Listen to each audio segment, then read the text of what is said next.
Board of Supervisors for March 24th, 2026. Madam Clerk, would you call the roll, please? Supervisor James? Supervisor Williams? Here. Supervisor Mashburn? Here. And Chair Brown? Yes. And Supervisor Vasquez has an excused absence. So if everybody would stand and join me in the Pledge of Allegiance and remain standing for a moment of silence, please. Ready, begin. I pledge allegiance to the flag of the United States of America and to the republic for which it stands, one nation, under God, indivisible, with liberty and justice for all. Someday.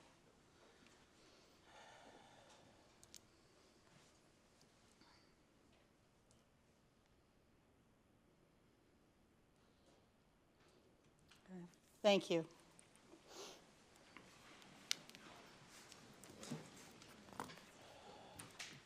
Oh, I hate this chair.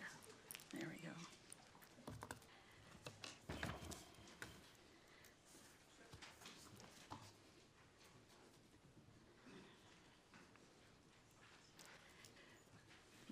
Okay.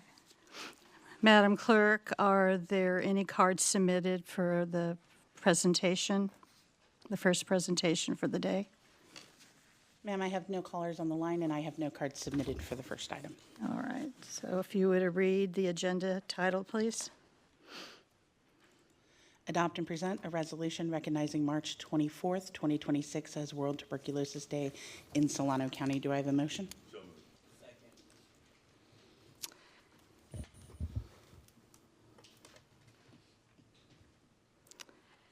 So ordered by a vote of 4-0.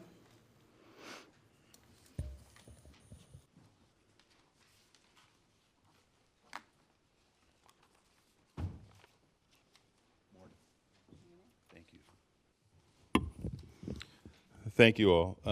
This morning, we're going to kick off with a resolution that we wish we could have one that was more joyous to match the spring day that we have outside, but it's not. This is about a disease that we, as human beings, have been fighting for centuries, and it's killed thousands, millions of people. And it's a battle that in 1882 we started to win. And we have been continually fighting since then, and we are still winning. But it takes an effort on the part of our public. This is a resolution of the Solano County Board of Supervisors recognizing March 24th as World Tuberculosis Day in Solano County.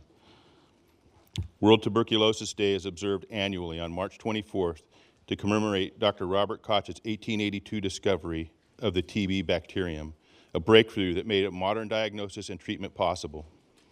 World TB Day raises awareness about the ongoing burden of TB worldwide, nationally, statewide, and locally, as well as reviews progress in prevention and care and renews our commitment to ending TB.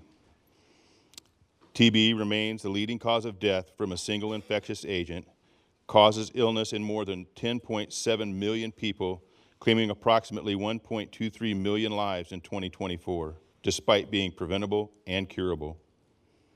In California, TB mortality has increased from 8.4% in 2010 to 14% in 2022. An estimated 2 million Californians have latent TB infection, with only 23% of those knowing their status and just 13% having received treatment. Solano County reported and provided case management for 21 active TB cases in 2024, with a rate of 4.7% per 100,000 people evaluated. 107 individuals have had suspected TB identified and screened, 140 contacts to active cases, and followed up on 218 immigrant screening referrals.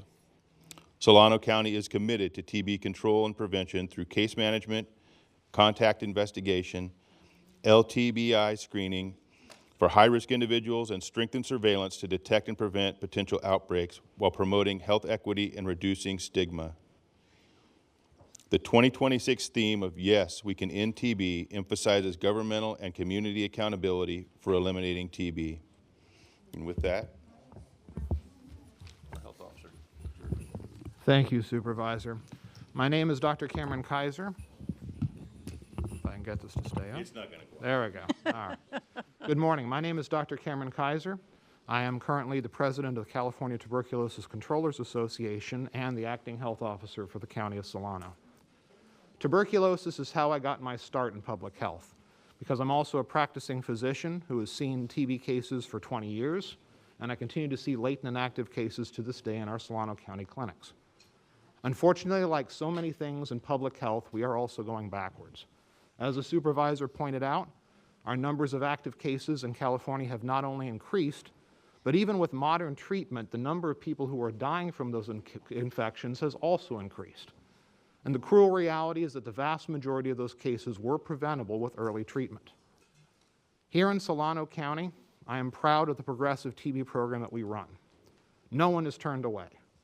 Whether you're a new arrival to the United States or you're uninsured, we'll see you, we'll treat you, and we won't send you a bill. We do this not only because it's the right thing to do, but also because it helps to prevent these cases from becoming problems later on. This World TB Day, which commemorates the discovery of the TB bacteria, I'd like to see a future in which I'm out of a job. I know that I have cases next week. I know that they need to be seen. But if you've out there and you've got a positive TB test and you've put it off, please talk to your doctor about early treatment. This is the time to do it, and this is the call to action to make that happen. If you're not sure, we're always happy to help. And to talk more about the ways that we help our patients every day, I'd like to introduce one of our public health nurses, Laura Davis, to talk about her experiences. Good morning, everyone. My name's Laura, and I am a nurse with the TB team in the TB program. Thank you, Solano County Board of Supervisors, for recognizing World TB Day.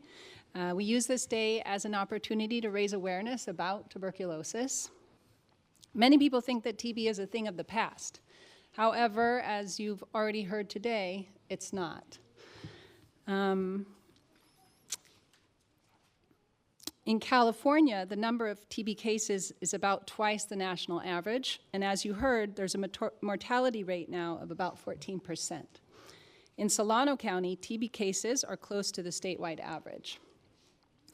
TB disease, or active TB, is a present and pressing concern for our county. TB infection, or latent TB, is also an important concern that provides an opportunity to treat those infected before they develop TB disease and become capable of spreading infection through the air, as Dr. Kaiser talked about. So, I would like you to know that you have an amazing team at Solano County Public Health working every day to combat and prevent the spread of this disease and help those who have it recover from their illness. The treatment for TB is long, 6 months minimum, generally speaking, with some very heavy antibiotics. Our team works hard to provide holistic care to our clients, including many clients who have many other life challenges. We have our doctor and TB controller who you already met, Dr. Kaiser. He provides care to patients who are uninsured, underinsured, or on Medi-Cal. He has a very high level of expertise, and we're very lucky to have him. We have our team supervisor, Jana. She's our fearless leader, who coordinates all our team efforts and provides a much-needed directing and helping hand to all of us. Marisol and I are the nurse case managers. We provide complex case management to all cases, along with contact investigation to protect the community. We also provide ongoing support and education to our community providers in providing effective evaluation and treatment for TB disease and TB infection. Our communicable disease investigator, Gavi, right there, she single-handedly runs our immigrant referral and screening program. She provides free screening and treatment for those who need. She also is our skilled phlebotomist, providing testing for contact investigations and other testing events. Our health assistants, Sheree and Ashley, and Judy, who's not here, provide the day in and day out person-centered care, visiting clients to help them take their medications, take them to appointments, pick up needed medications, and more. This along with fielding all our incoming referrals and data. We are grateful to be working for Solano County to combat TB, and we are always excited about the goal of ending TB. Thank you.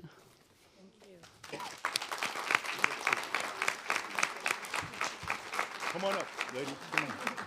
Come on.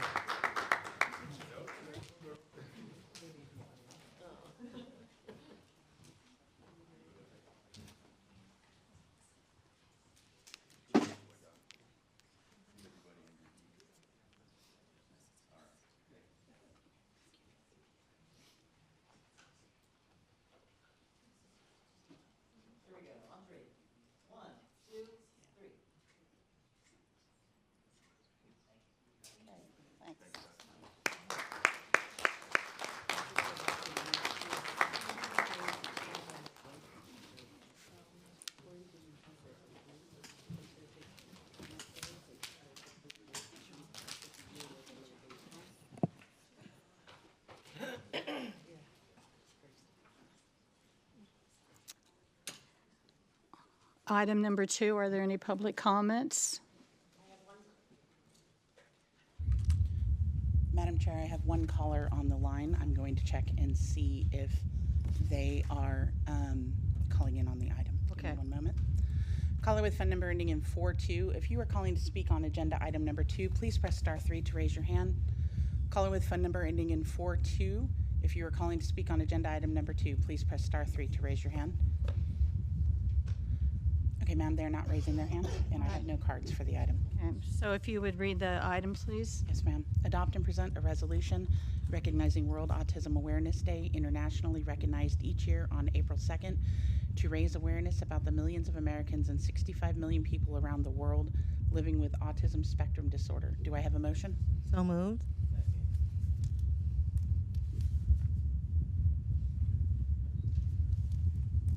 So ordered by a vote of 4-0.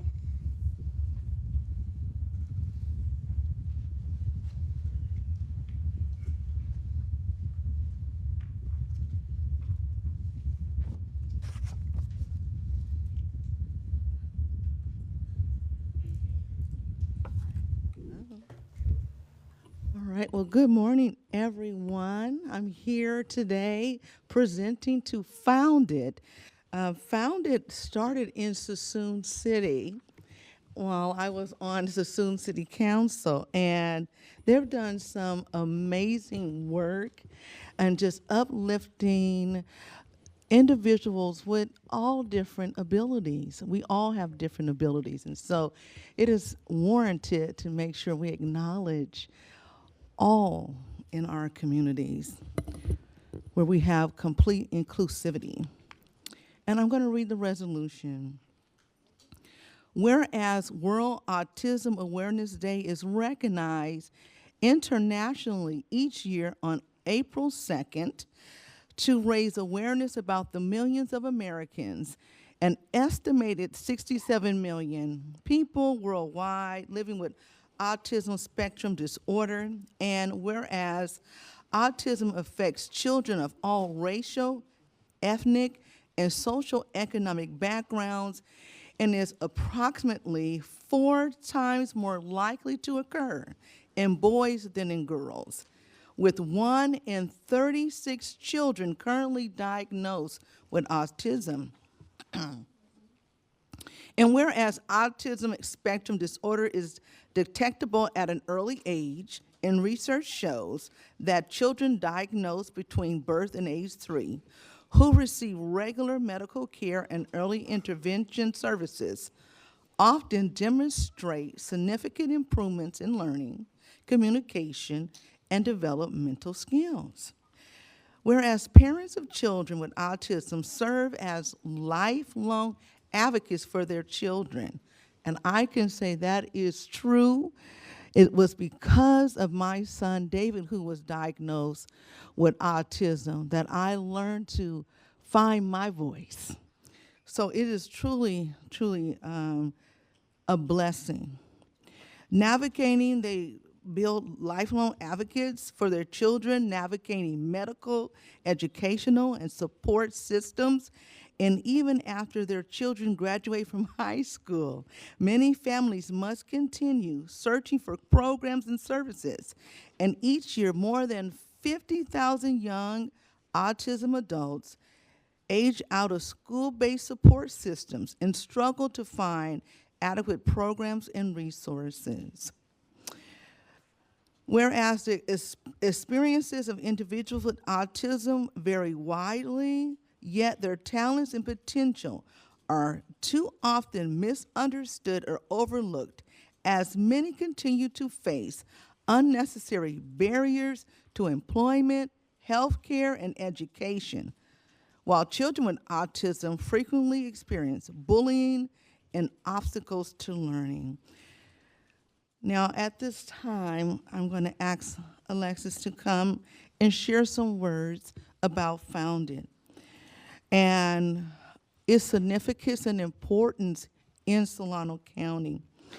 Now, therefore, be it resolved that the Solano County Board of Supervisors hereby recognize April 2nd as World Autism Awareness Day, encouraging greater awareness and understanding of individuals living with autism throughout the world.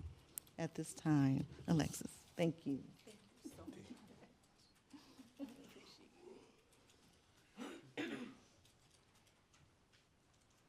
Good morning, everyone. It's nice to see some of you folks again. Thank you for having us.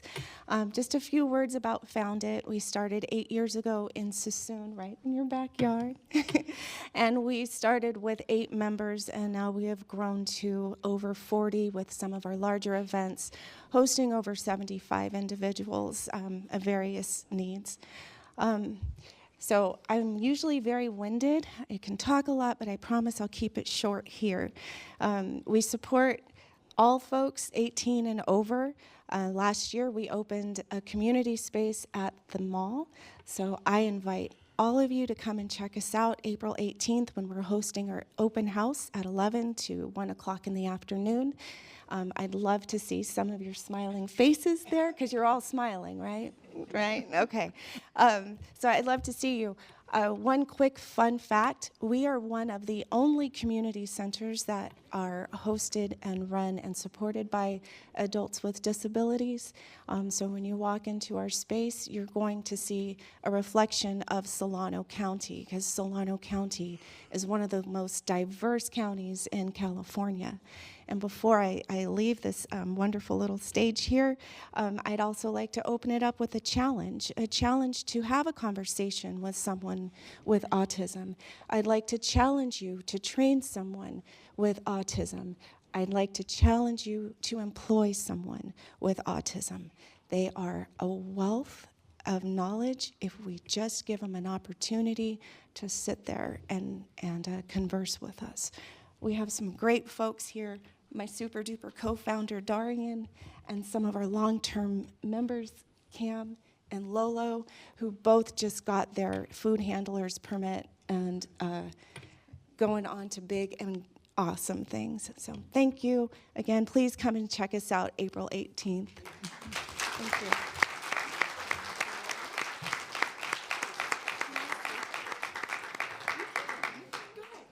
I think they should. One of them should. All of you, go ahead. Go ahead. You want to say hi? I'll let them go first. Then then I'll go. Okay. All right, anyone want to say something? Yeah. Share some words? Good morning.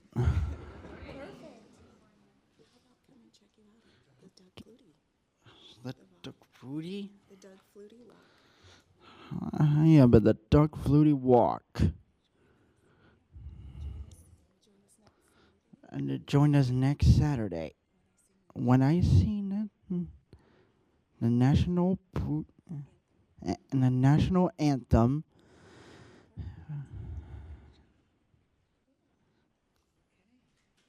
Okay,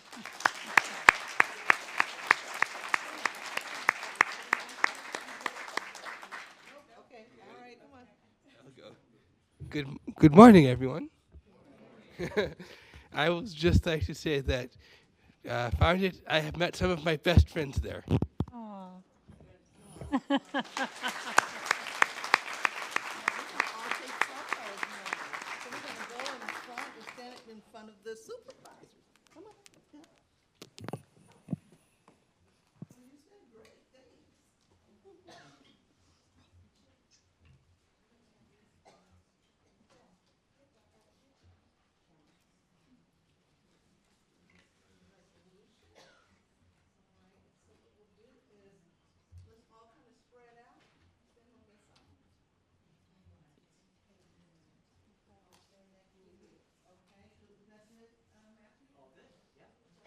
Did we want to wait for?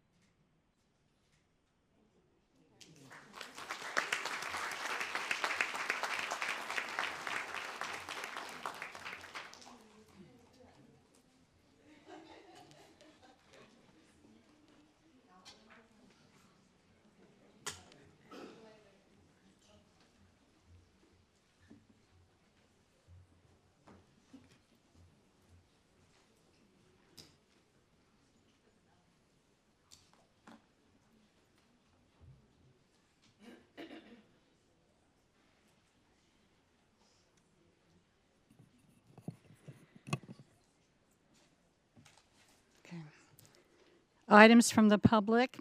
It is time for us to take public comment. For those of you who are here in person, please complete a speaker card and submit it to the clerk, who is on my right. The clerk will call your name. Please come forward to the podium promptly and be ready to speak. For those attending the meeting virtually, press *3 to raise your hand to alert the clerk you wish to speak under public comment. The clerk will call out the last 2 digits of your phone number to let you know it is time for you to speak. And if you would, to the clerk, if you can call 3 so we can get them lined up, that would be great. Okay. Caller with phone number ending in 42. If you wish to speak on agenda or on items for the public, please press *3 to raise your hand. Caller with phone number ending in 42. If you are calling to speak under items from the public, please press *3 to raise your hand. Okay, ma'am, at this time, they're not raising their hand. I'll continue to monitor. Okay, thank you. First speaker will be Debbie Toth.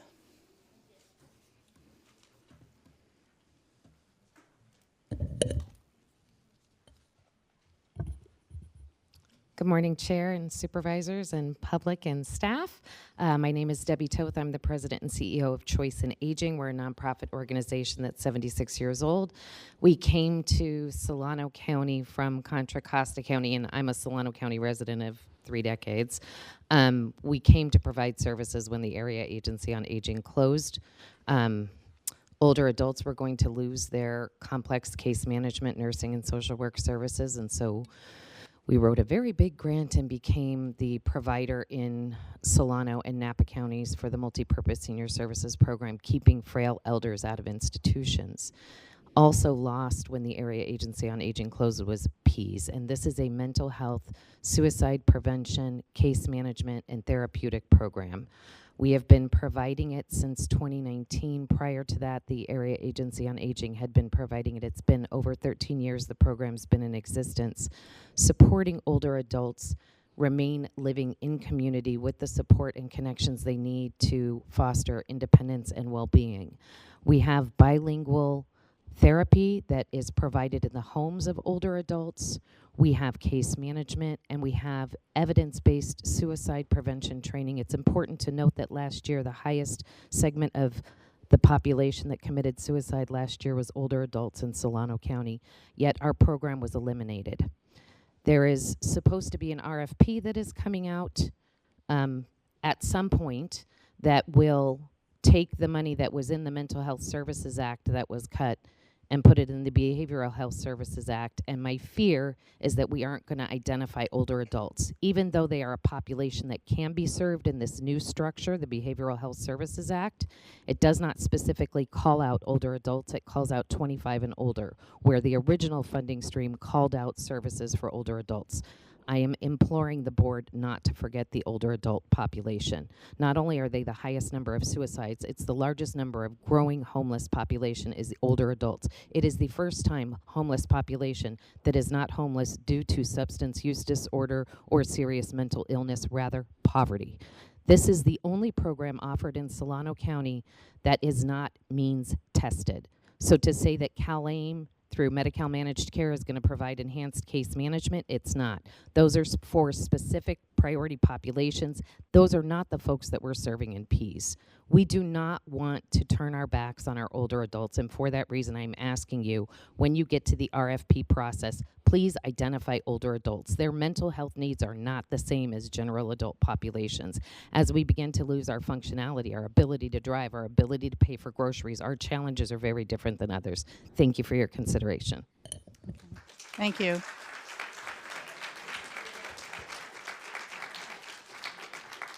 Next speaker is Steve Ulrey.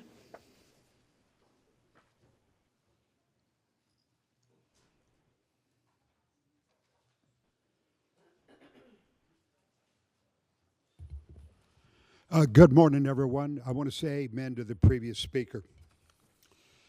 Thanks to our leadership in Sacramento the past several years, our once vibrant California economy appears to be collapsing. We are now well aware by now the various corporations in Solano County that are one by one leaving our now hostile climate in California for other states, welcoming them with open arms. There goes most of our lucrative jobs. Now, I was just made aware of many Hollywood movie studios that are leaving as well. It's more lucrative to go over to Europe. It's Georgia and other states are taking all our business and all our revenue. Sacramento government is in reality a socialist government, which leaves Solano County drifting towards very low-end jobs. Sacramento budget is somewhere $30 billion in the red, and many of our socialist politicians who rely on government provision instead of capitalism can no longer provide. And now we want to tax billionaires? Just who do you think owns these corporations who offer the best jobs when we are flourishing? I would speculate several in this room support this measure. I warned a Suisun City Council member that measure would only make sense if it appealed to all 50 states. Idiocracy like this makes me regret that we no longer have two of our most senior board members, Mr. Sparing and Ms. Hannigan. I didn't always agree with them, except I always knew they served the highest and best interests of the county instead of their own short-sighted, selfish agenda. I should know, as I've witnessed this throughout Suisun since the COVID epidemic. Before closing, we were reminded that all the local elections are coming up in November. They're approaching. I am fully apprehensive about this since I've read countless articles about election fraud just in the state of California. I am now very suspicious of Suisun elections as well as here at county level. Just 2 years ago, Suisun experienced an election result that defied all logic and credibility. Somebody unknown didn't even appear to try, beat a overqualified incumbent. It seems like a disturbing pattern, a predictable pattern is starting to emerge. I think that's it. Thank you. Okay. Thank you.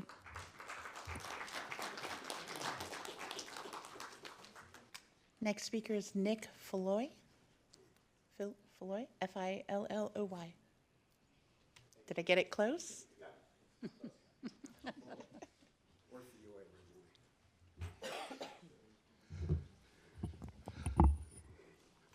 Good morning. My name is Nick Filloy, and I'm a Deputy Public Defender at the Solano County Public Defender's Office. And I have been there for 20 years. This is my 20th year. And in that office right now, that makes me an extreme rarity. When I came into that office, most of the people there were in their 40s or 50s. There were lots of people to learn from.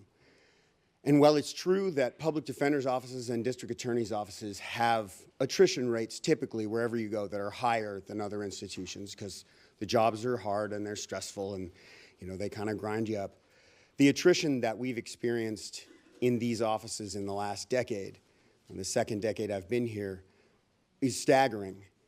And I'm going to ask you later today when the public defenders and maybe some of the prosecutors as well are picketing outside, to just look outside, just have a look, and see how young they are. I'm serious. You go up into the Central Fairfield office of the public defender here. These days, it looks like you're going to the junior high school prom. The average age of our misdemeanor lawyers is 27, and the average age of our felony attorneys is 34. And all I saw in the last 15 years was this office get younger and younger and younger until we've become practically the farm system for the surrounding counties. Why invest a bunch of time and money into doing too much training for younger lawyers when you can just poach the lawyers from Solano County? This strike is happening because those lawyers are so young. It's happening because of attrition. The office I was in 15 years ago, those people never would have taken this chance of striking. There's too many preschool payments. The lawyers out there, the 46 lawyers in the public defender and alternate defender's office, there's only 9 of them that have children. That's how young they are. And they didn't want this to go on the way it has because people are starting to get hurt over in that courthouse and things that are starting to happen that don't make sense. Yesterday, I watched one of our chief deputies overload on a special circumstances homicide to get appointed to the private bar. That case alone, billing from a private attorney, is going to cost you my entire year's salary. And I'm one of the few lawyers in our office that has the experience level that I might be assigned that case. And it would only be one of many cases that I would handle that year. It is time for cooler heads to prevail here. I thank you.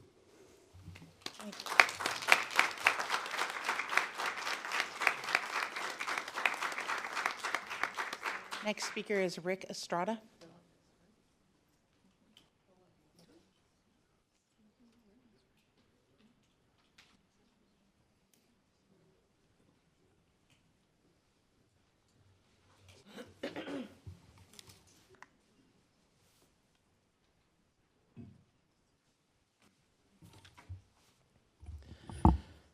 Okay, good morning again to the board, to the chair. I really appreciate everyone's time. So I spoke here about 2 weeks ago. I spoke to you guys a little bit about some of the inspiration, why I do this work. And it's clear it's not just me, but everyone I work with cares deeply about this community, about the clients that we represent. I am proud to work in a place where people care so much about my community, where I'm from. And, this work gives me an opportunity to make sure that people have someone in their corner during proceedings, court dates, jury trials, during a time when they may feel like nobody else is in their corner. And we are the Public Defender's Office, the alternate public defenders. We make sure that the people we represent get defended and that their rights are protected. Now, throughout law school, I was told that this was an adversarial system. We work in an adversarial system, public defenders, district attorneys, and we share a union with them. And sometimes our job does actually require us to come together, talk, come to an outcome that we both can live with, that respects the rights of our clients as a public defender point of view. And that is not the experience that I've had negotiating with this contract, with this county.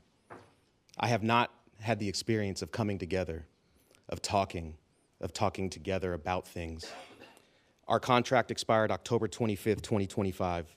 In there was a side letter agreement where we were supposed to meet and confer about appropriate, comparable counties. We did not do that.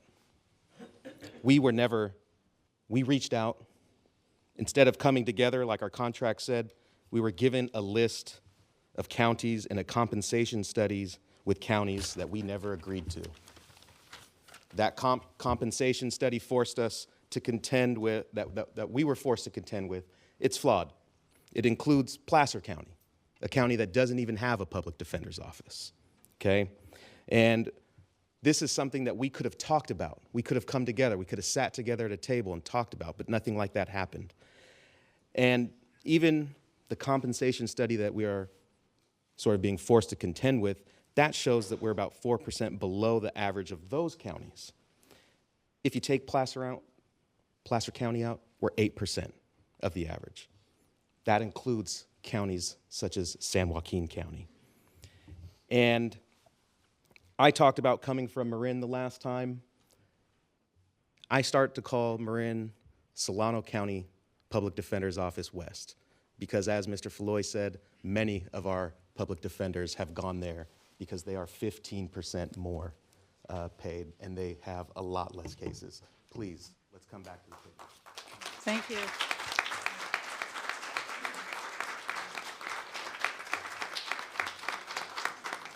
I'm going to apologize in advance. Sayuri Takagawa? She had to go back to court. Okay. Renee Haas. Next speaker is Renee Haas.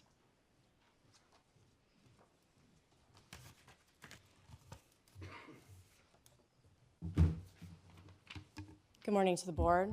Madam Chair, thank you for your time. My name is Renee Haas. I'm a Deputy District Attorney here in County. I am also a union steward and have been participating and attempting to negotiate with the county this year on our contract. And unfortunately, as my colleague spoke ahead of me, we haven't really been able to do that meaningfully. So I'm here today to kind of set forth that the county's comparison study is not the Bay Area competitive study for specific to our two offices. We lose attorneys to Napa, Contra Costa, Marin, Sonoma, and Alameda, and we're 14% behind that average. We, as Solano, are considered one of the 9 Bay Area counties. If you look at the 9 Bay Area counties, we're 20% behind. Specifically for Solano County, homicide is a unique issue. If you look across the 9 Bay Area counties, we are second only to Alameda County with the number of homicides per 100,000 people. That's 6.54 homicides per 100,000. That's a lot. Each one of those homicide cases that are filed take an extraordinary amount of time to both prosecute and defend. Mr. Floyd spoke about the cost in appointing a private bar attorney to defend one of those cases. It's exceedingly high. Specifically for both of our offices, the amount of overtime that is worked unpaid is through the roof. On average, I think for our misdemeanor attorneys on both sides, they probably work an average of 1,000 hours per year of overtime that is unpaid and uncompensated. The 80 hours of extra time off that we are provided by the county doesn't cover the amount of time we work beyond a 9 to 5. We're only trying to maintain pace within the average of the counties that we lose attorneys to. We're not asking to be at the top of the scale. We just need to maintain pace to stay the attrition that we saw prior to the agreement of this last contract. The last contract worked. We have been staffed and it's been amazing. It's been great for the county and it's been great for our offices, and we're asking that the board continue to allow us to maintain the level of staffing that we have by keeping us within a reasonable percentage of the average. I thank you for your time. Thank you.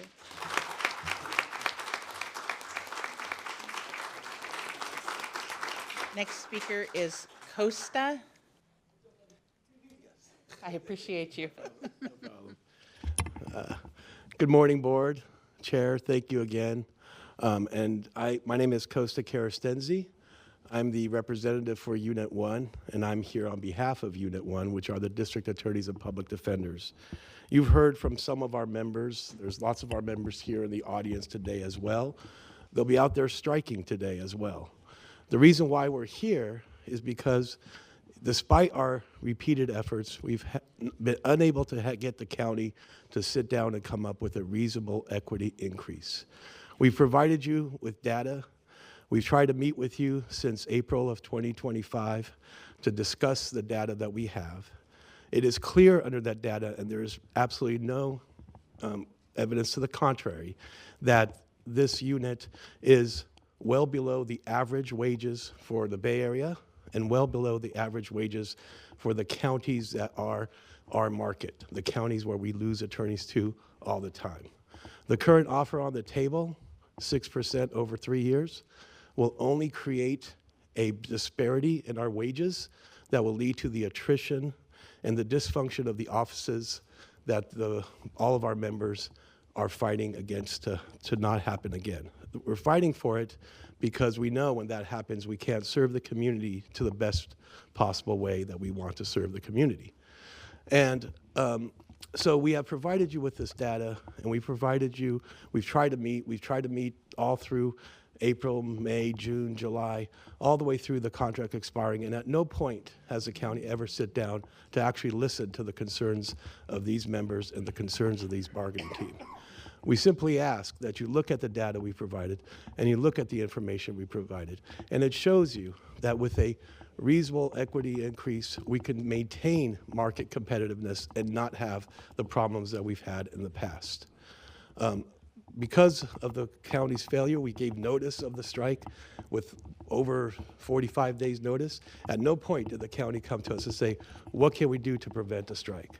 We are now on strike, and as a result of that strike, the county and the public defender's office are having issues that no one wants to see from our side, and issues that can be prevented, and issues that will cost the county ultimately much more than what we're seeking to get a fair deal and a deal that will protect the community. And so what we humbly ask is that you look at this information we've provided you. We look at the information we gave you during our meetings with you. You look at the information we've given to your county negotiator. And when you look at the information, you'll see only one conclusion, that a reasonable equity increase is necessary to prevent attrition, to prevent losing good attorneys to neighboring counties, and to preserve our ability to provide great services to the community of Solano County. Thank you. Next speaker is Maximina Del Real.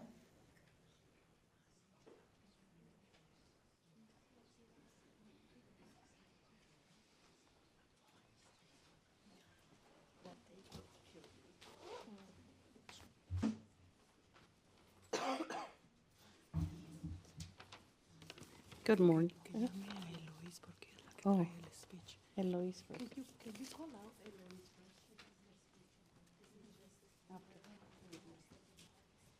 Okay. Eloise Wright.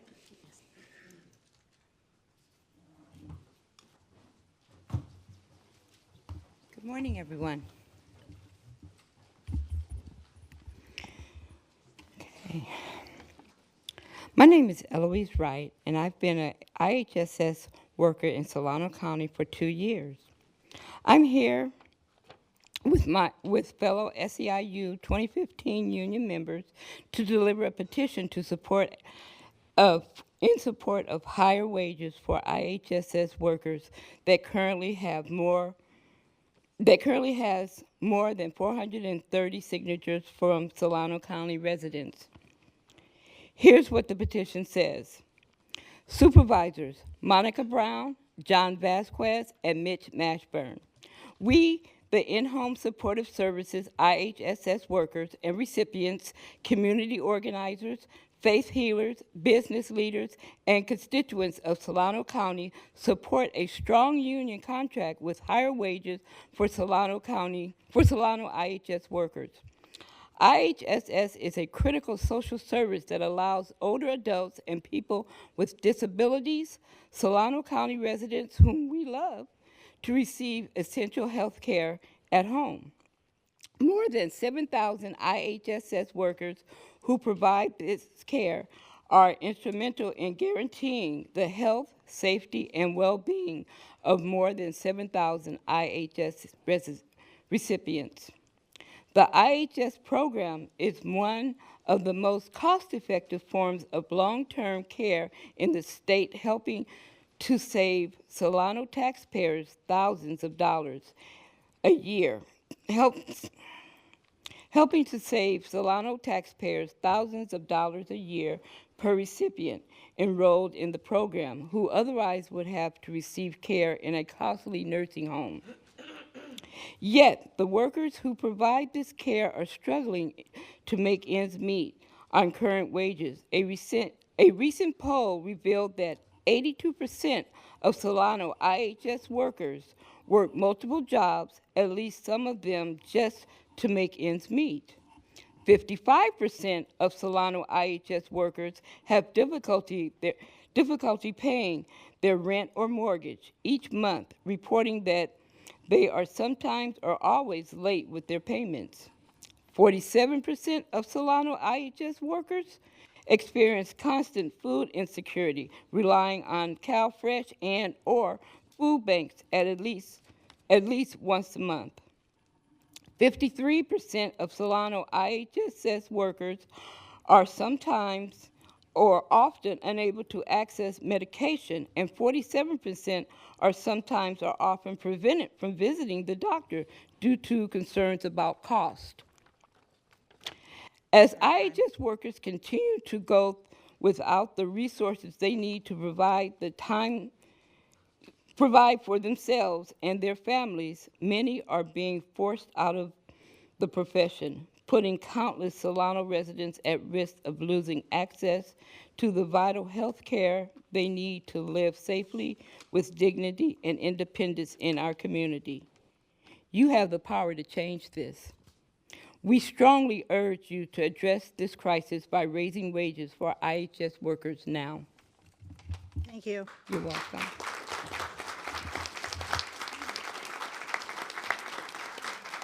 Speaker. Good morning. My name is Maximina Derial, and I have been a IHS worker in Solano County for 3 years. The following Solano residents also signed a petition in support of raising the IHS wages. Alan Clark, Tyler Gillow, Keisha Klessing, Brittany Reed, Tony Blakely, Magena Collins, Christy Hall, Heidi Aldaco, Laura Bañuelos, Stacy Camacho, Karina Alvarez, Yolanda Lorico, Gladys Fanning, Nicole Hart, Michaela Cuevas, Cristina Alvarez, Elizabeth Osborne, Eva Artuta, Maria Carritos, Esmeralda Bermudez, Mary Cariteño, Ana Gamino, Raylis Cabal, Cristina Cerritos, Lilia Lindo, Tony Alcon, Tyler Basila, Nelly Alvarado Garcia, Irma Garcia, Sheila Beston, Charlotte, Amber Fuller, Vladimira Paste, Mikkel, and also many, many more that we have, that they are also signed up the petition for us and to help us raise the wages. Thank you. Thank you.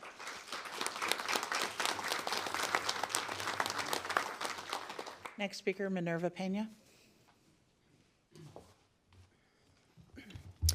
Good morning. My name is Minerva Pena, and I've been an in-home service worker in Solano County for 6 years.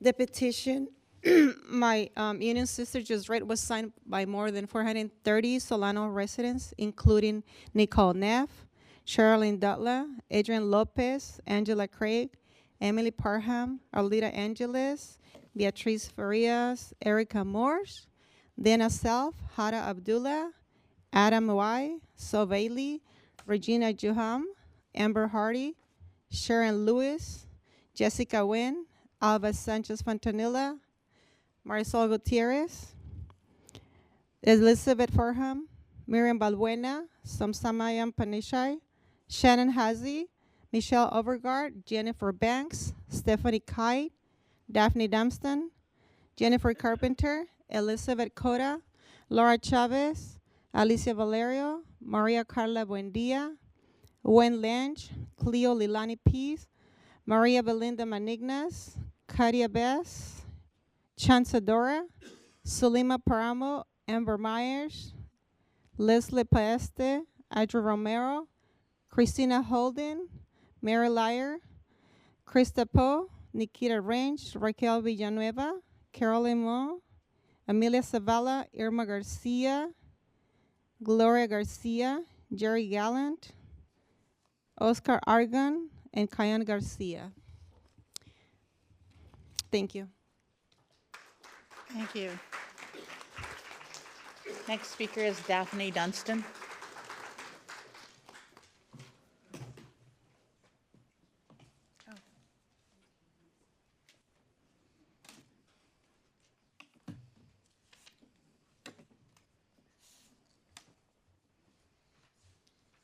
Next speaker, Daphne Dunstan.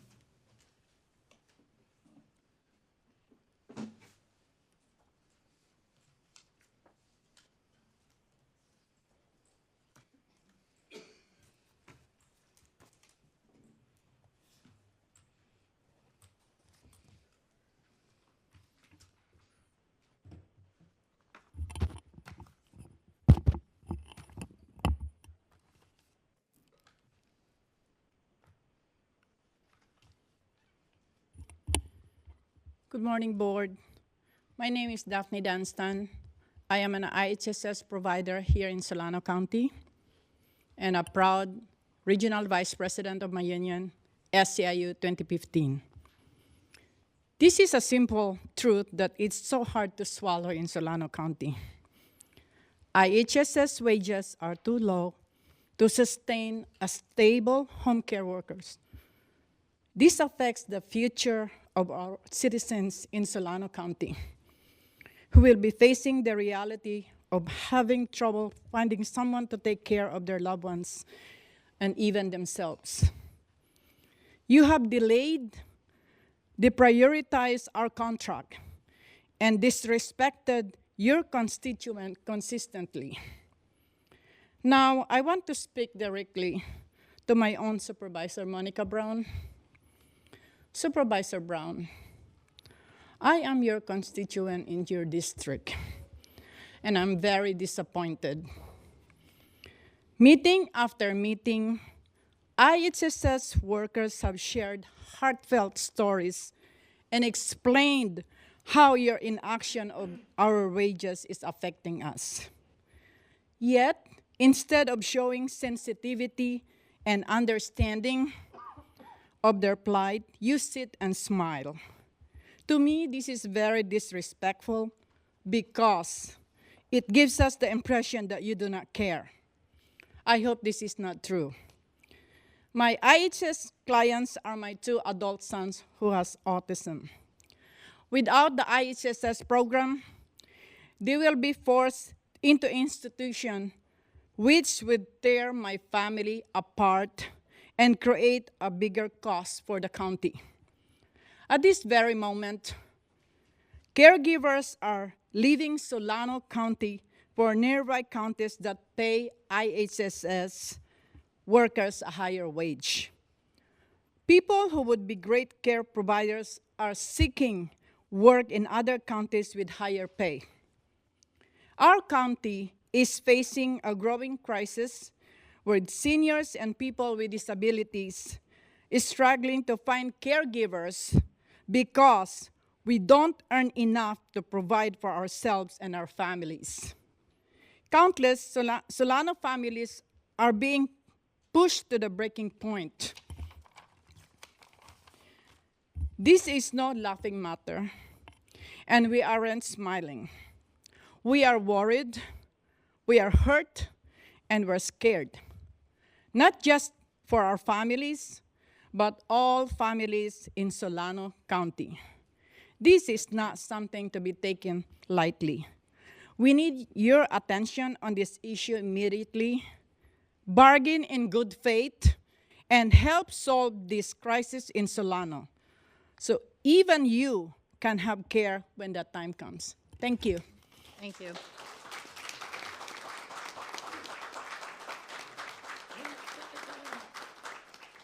Last speaker, Elise Cheek.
Good morning, Board of Supervisors. I am Elise Cheek. Thank you for the time today.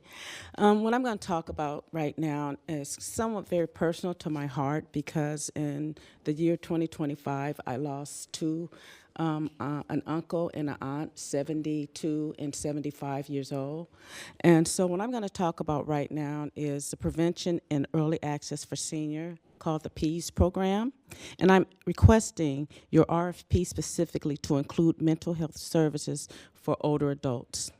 The PEAS program is essentially the frontline prevention service that keeps older adults safe and independent in their community, mentally healthy, stable, and connected.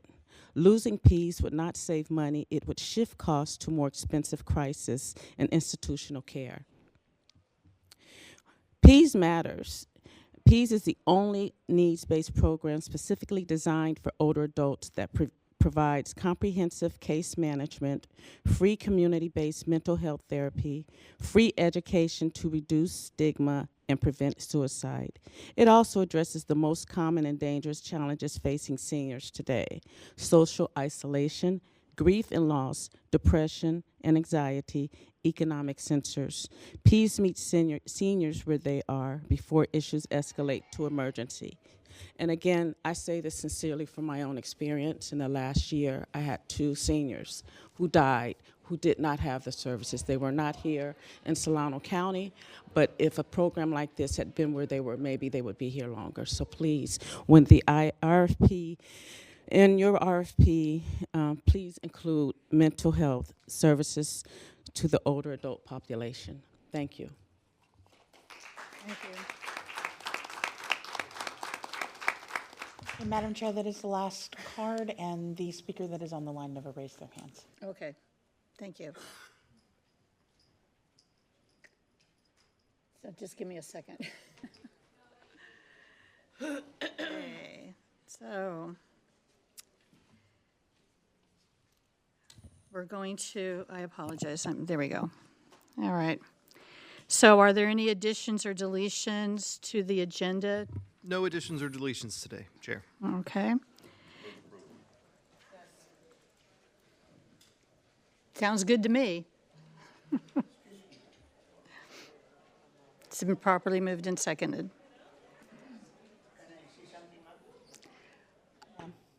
Did you turn in a card, sir? No, just 1 second, sir, just 1 second. I do not have a card.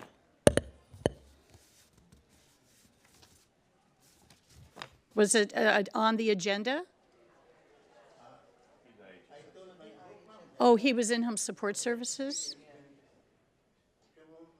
Okay, just sir, just 1 second. Did we get anything on in-home support services? I did not get a card. Okay.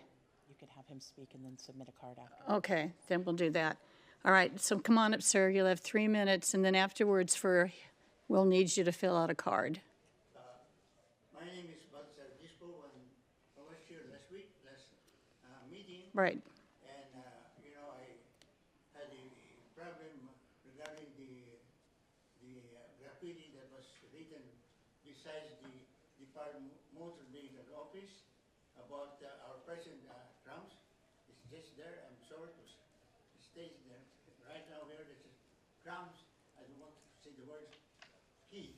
It's very, very words, and I asked for I appealed to this chamber, and I was glad, and I will say thank you very much that graffiti was no longer there because of your intervention.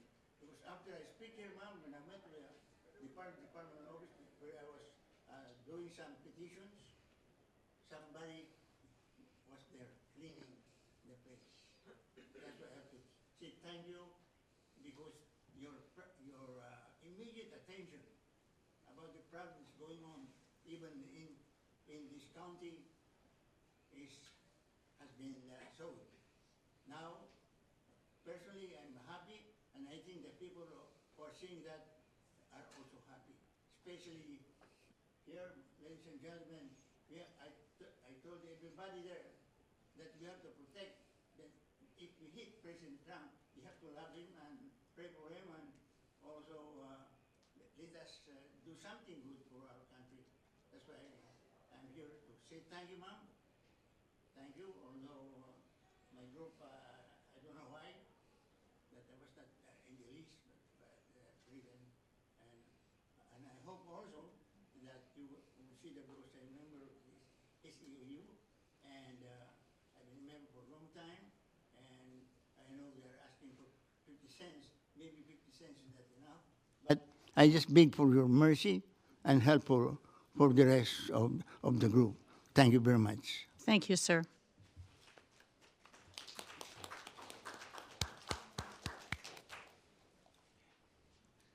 The vote on the approval of the agenda is 4-0. Okay. Now that we've approved the agenda, are there any consent calendar items that any member would like to speak on or have pulled? Okay. I am asking for item number 6. On that particular item, I just need to update that what was omitted from my attendance report was Solano County Water Agency. I was in attendance last month. And then item number 13 on our consent calendar.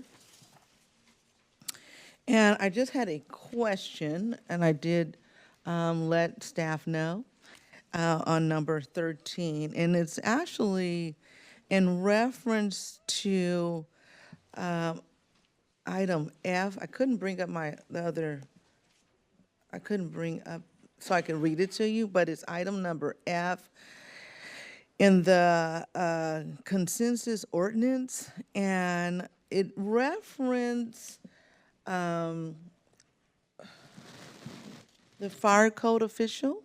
And so I just wanted to know if that particular role, is it going to be a resource management role, or is it going to be in the fire district? I couldn't tell when I read the information.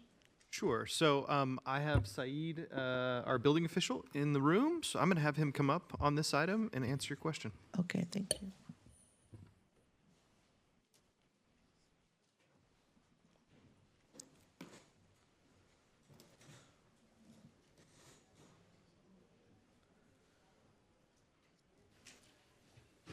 Morning, Saeed here. I'm the building official. Good morning.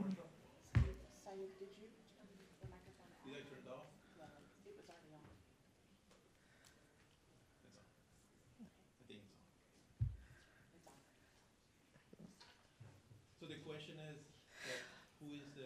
Who will be the fire code official? Is that a staff member in resource management, or will it be with the fire department? I asked this because I know that, well, I just, based on my previous experience dealing with fire department, our fire code official was one of our firefighters when I served in Sassoon City. So I wasn't sure what, it didn't specify, or I overlooked it, I don't know, but I did see that. 5 fire districts in the county that they are part of this consensus ordinance. Correct. Except Vallejo.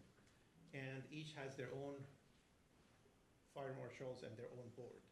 But I'm the fire marshal for the county who ratified the fire code and also the liaison between all the districts. All right, so you do this work? Yes. Okay, I was like, who does this job? So that was really what I wanted to know. And secondly, in reference to the changes, since it indicates that the fees will be 3 times if they aren't in compliance or getting their permits prior to doing, building or putting up buildings or whatever. So I wanted to know, how are we making sure with this change, how are we going to make sure for transparency's sake that our developers, homeowners, or whatever is aware of this new change? because it's the law, right? Well, it is our consensus ordinance, but all the districts approve their own fees. All the districts do that for their own services. I'm not asking if they approve the fees. I'm asking you, how will the information be disseminated to our community so that they understand that we are charging new fees? That's the question. I think it was publicized, yes. For outreach, I'm sorry, this is Misty Cartwriter, Assistant Director of Resource Management. And I Yes. believe that you're indicating on how we're conducting outreach. Correct. Associated with the public with regard to new fees. Yeah, we will be conducting that every year associated with the fees as they are adopted. So is it just listed on our website? Do we send anything out? How do we make sure people know that we're making changes? That's all I'm I don't think asking. we send anything out. It's just part of it's on the agenda, and our ordinance shows that that's the fee. It wasn't required by the county council that we send notification for that. So we're going to have Mitch So Matheson. my question, I guess to help clarify, would be when we have our board agenda item on fees and the increase of fees for the county in general, I would assume that would be something to be listed on that. So we'd be having a public hearing. It would be published in the agenda, and that would be how it would be addressed. I'm looking to council. Yes, that's correct. I mean, I think there's multiple layers of what's going on here. Like this, if I'm reading the section that Supervisor Williams is looking at correctly, this allows each district to adopt their own fees. And as you know, you're the governing body for 3 of those districts. Right. So when you adopt those fees, we would have a meeting like this. It would be posted on our agenda. These are fees for service, so these aren't after the fact fees. So when someone comes in for a plan check or that sort of thing, there should be a fee schedule available for them so they know at the outset when they request a service what the charge for that will be. And then when the county adopts its fees as the yearly process, we do publish notice of that too. Okay, that's what I just wanted to know. How are we going to, once these fees have been adopted, because we're saying we want to increase them by 3 times, right? I just wanted to make sure that I understood how we were going to make sure we have full transparency in the process. I wonder if I'm not looking at this section. So it sounds like what you're referencing is a penalty, maybe? It is. It Oh. says if you. Okay, so do you know how the penalties work? So typically when we send a notice of violation, there would be information in the notice about what the penalty is if they don't. Oh, okay. So All there will be right. multiple letters that we send out. We Oh, send, okay. we send a warning of violation, notice of violation, the order to abate, and at that point, we say there's going to be a penalty if you don't comply. So Okay, and that's how it they- works? Yes. All right.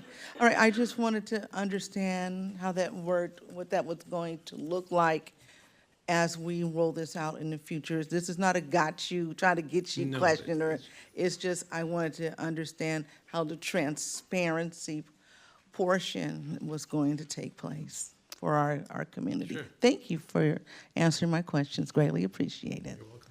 All right, I can move it if you We'll would keep like. 13 where it is. Yes, Okay, indeed. not a problem. And number 6, then, we will add the water agency to that. Yes, ma'am. Okay. Copies of the amended report are on the back. Oh, okay, right. Oh, good. So anybody who wants a copy, it's back there. Good to know. All right, so we have properly moved that we were going to accept the, all right, so I need a motion. Second. Okay. Madam Chair, I'm going to ask the caller on the line if they wish to speak. Oh, thank you, I Caller on the line with apologize. some number ending in 42. If you wish to speak on an item on the consent calendar, please press *3 to raise your hand. Caller on the line with phone number ending in 42. If you wish to speak on an item on the consent calendar, please press *3 to raise your hand. Okay, ma'am, they are not raising their hand, and I do not have any cards for the consent calendar. Okay, so it's on items 3 through 13 with the change that we talked about, which is posted in the back. And we just need to vote. It's going to be 3 through. 3 through, I have 15, did I say it wrong? It's 3 through 15, yes, ma'am. Yeah, 3 through 15, okay.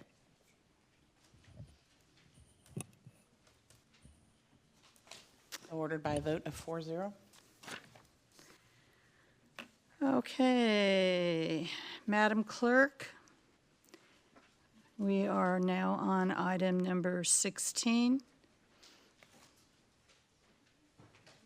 If you would read the title. Just may I ask for clarification? I Yes. was looking at something. Can I get the mover and the seconder for the consent calendar? I missed that part. You seconded, and you. Moved, yeah. Thank you. Oh, that's okay. For the clarification. Apologies. Okay. Agenda item number 16, adopt a resolution accepting the tentative agreement with the Service Employees International Union Local 1021, SEIU, regarding Units 2, 7, 9 for a successor memorandum of understanding for the term March 24th, 2026 through September 30th, 2028. Adopt a resolution accepting the tentative agreement with Service Employees International Union Local Number 1021 regarding Unit 5 for a successor memorandum of understanding for the term March 24th, 2026 through September 30th, 2028. Adopt a resolution accepting the tentative agreement with the Service Employees International Union Local 1021 regarding Unit 8 for a successor memorandum of understanding for the term March 24th, 2026 through September 30th, 2028. Adopt a resolution accepting the tentative agreement with the Service Employees International Union Local 1021 regarding Units 82, 87, 89, and 90 for a successor memorandum of understanding for the term March 24th, 2026 through September 30th, 2028. Approve side letter agreements to the memorandums of understanding to be entered into with Service Employees International Union Local 1021 regarding Units 2, 7, 9, 5, 8, 82, 87, 89, and 90 concerning base wage increase reopener, enhanced Tier 2 bilingual differential pay, recruitment retention stipend with partnership health plan, library hours, and administrative leave for business systems analyst and IT analyst. Direct the Director of Human Resources to prepare separate agreements and obtain the signatures of relevant signatories for SEIU and delegate authority to the County Administrative Officer or Director of Human Resources to execute the final memorandums of understanding and make technical, non-substantive adjustments. And you can take a breath. So I understand staff's going to have a presentation. Very brief. Good morning, Chair Brown and Board of Supervisors members, County Administrator and County Council. I'm David Pack, the Assistant Director of Human Resources. Actually, I have comments on items 16 through 19, all the different tentative agreements. I'm not sure if the clerk wants to read them separately and run out of more breath or not. I don't think you need to read all the words. You can just reference those agenda items as reflected on the agendas. Okay, so we are also going to take item number 17 and item number 18, and the information is in your agenda. And I thank you, Ms. Blacklock. The county has met and conferred with SEI units 279, 58, and units 82, 87, 89, and 90, which represent our extra help employees. We've also met with the Solano HNSS Association of Professional Employees, SHAPE, which represent Unit 6, our HNSS supervisors, as well as our International Union of Operating Engineers, Stationary Engineers, Local 39, which represent our Unit 10, Skilled Craft Service and Maintenance Employees, the Association of Bid Management Professionals at Solano County, AMPS, which represents Unit 16, and the International Federation of Professional and Technical Engineers, Local 21, which represent Unit 19, our Executive Senior Management. All of the above units have ratified a total tentative agreement for their respective MOUs. I do have one minor typographical error to call out for Unit 19 under their Section 6.3 of the Cafeteria Plan. The first paragraph in that section states coverage effective January 1st, 2026, and it has a typographical error that states it's 8, where it should say 80, but the parenthetical with the numbers are correct. We've notified the union of this inadvertent error, and we'll address it during the drafting and redlining process of the MOUs, as the board will delegate authority to the Director of Human Resources to execute the final MOUs and make technical and non-substantive adjustments accordingly. With that correction noted on the record, our recommendation is for the board to approve the tentative agreements and side letters for these successive MOUs for the SEI units and other units listed for a term of March 24th, 26 through September 30th, 2028. Okay. Are there any questions from the board before we go out for public comment? Nope. We're good? Okay. All right. To the clerk, are there any comments from the public? I do have two speaker cards, one for item 16 and one for item 17. I'm going to check online first. Okay, thank Caller you. with phone number ending in 42. If you were calling to speak on agenda items 16, 17, or 18, please press star 3 to raise your hand. Caller with phone number ending in 42. If you were calling to speak on agenda item number 16, 17, or 18, please press star 3 to raise your hand. Okay, they are not raising their hand. I will keep monitoring until the end. Okay. First speaker was for agenda item number 16. That is Jennifer LaRiviere.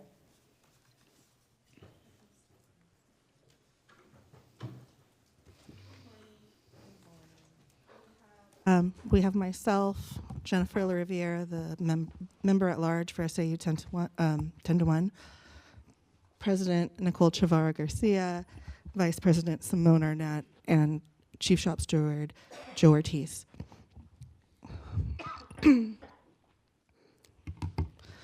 Last year, we came to the table in good faith with an aspirational proposal and an expectation of a timely, balanced process that should have begun more in the summertime. Instead, delays and decisions from the county have created some real harm for our working families. This winter, 309 families lost about $1,600 each in healthcare contributions, roughly $500,000 combined, not returned to the very workers who keep this county running. That's not just a labor issue, that's a community issue. When the people serving Solano County can't afford basic health care, it impacts all of us. The choices made here directly affect the quality, safety, and reliability of public services. Retention is not an abstract, it's essential. When workers are pushed out, services suffer. We're already seeing it. In sheriff's dispatch, critical positions remain understaffed, with workers covering the roles of multiple people, sometimes working 12 or more hours a day, 7 days a week. And that is not sustainable, and it's not safe for our public. While this contract does make progress for some, many workers are still being left behind. And we will continue pushing to fix those inequities. Our members are committed to this community. We live here, we serve here, and we want to stay here. But that requires real investment, because when workers are supported and services are stronger, Solano County will be stronger for everyone.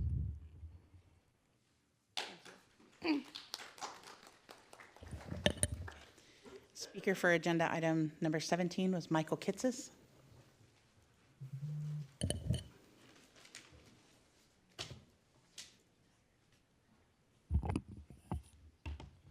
Give me 1 second, if you would.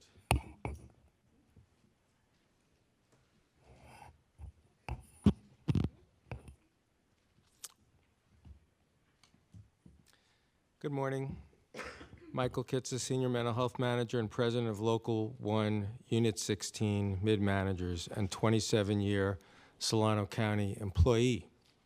This was a tough negotiations year, a very challenging environment due to factors outside yours and our control. We know that you have real financial fears. We get it. We understand. Union negotiations are tough when there's not a lot of money available.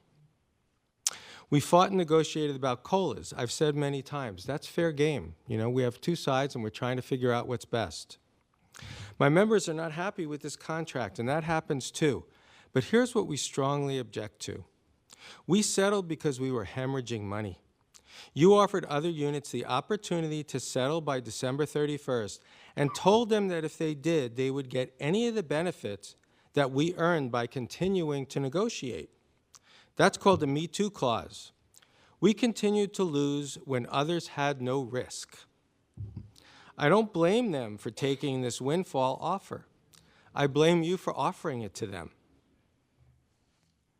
in order to force us to settle. You pitted union against union, and that may be legal, but it's a bad practice, and you will pay a price in loyalty and respect. It's just the way it goes. From October 26, when our contract expired, you withheld over $1,000 in health care premiums for families. This was and is indefensibly wrong. This was below the belt, and we filed an unfair labor practice. And you didn't give the health care premium money that you held back to us when we settled. You kept the money you had budgeted for our health care. Why? Why? To us, this is immoral, and it's unethical, and we do not understand how you can justify that.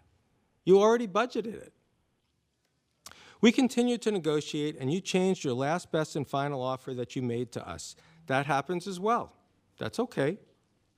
But we lost money while negotiating this, and you are giving our negotiated gains to other groups that had accepted your last, best, and final offer because of the Me Too clause that you offered to them.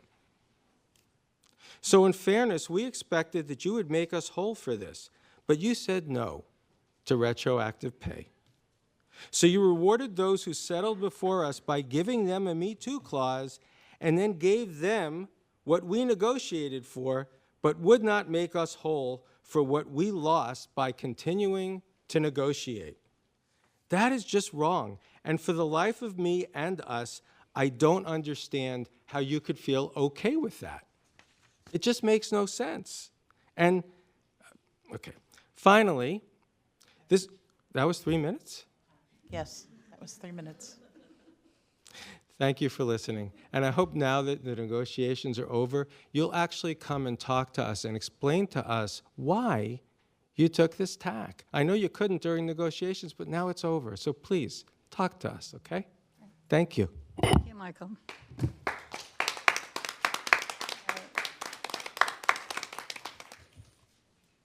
Okay, the caller on the line did not raise their hand. So are we done? I apologize. Done with the cards and stuff like that.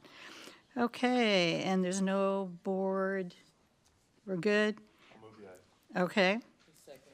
All right. Removing all three? Yep.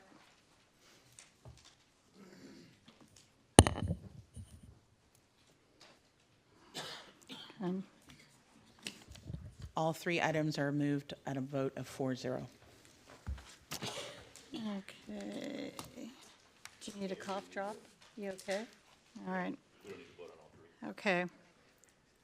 We just did because it was fun. Yeah. All right, so I believe we're going to be on item number 19. I think that's where we're at. Yes, ma'am. Yep. Receive the fiscal year 25-26 mid-year financial report and consider taking action on the recommendations contained in the report. All right, so before I introduce the staff coming up, we will hear from our CAO. Thank you. You're welcome. I appreciate it. I even wrote it down so I wouldn't forget you. Well, I'm glad you didn't forget me.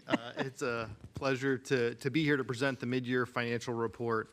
I'll just give a quick intro. I'll run you through the first few slides, and then I'll turn it over to the team to finish up and walk us through the rest of the mid-year financial report. Before I begin with a little bit more in the detail, I want to thank all the folks in the audience, which is your county finance and management teams who are here to answer questions and to address the mid-year financial report should an issue come up. It is a heavy lift for our departments to get the mid-year report before you. We spend in all of our departments the entire year tracking and monitoring every expense and revenue. In departments like Health and Social Services, who's with us today, they begin their mid-year financial projections in the fall, in the early fall, after we've just had only a few months of actuals, because it takes that amount of time to prepare the revenue estimates and to really build from the bottom up a good projection of where we're going to be at mid-year. And that happens not just in health, but in every department. It is a big lift. And this year, it even, I'll say, was more complicated. And that's because for the first time, and quite frankly, I think it's greater than 20 years, but don't quote me on that one, we are implementing a new budget software package, a new budget system, OpenGov. And so each department is now operating in a new environment, a new technology that we're using. And as we work through our implementation, we fight through the bumps and bruises of implementing any new software, which is always a challenge. But that means our teams all have to learn a new way of doing things. And while we try to keep it as in line as possible with what we've done in the past, this is still a new system. And so it creates an added layer of complexity that really our folks should be commended for working through. And that process will only improve over time as we continue to work the kinks out, so to speak.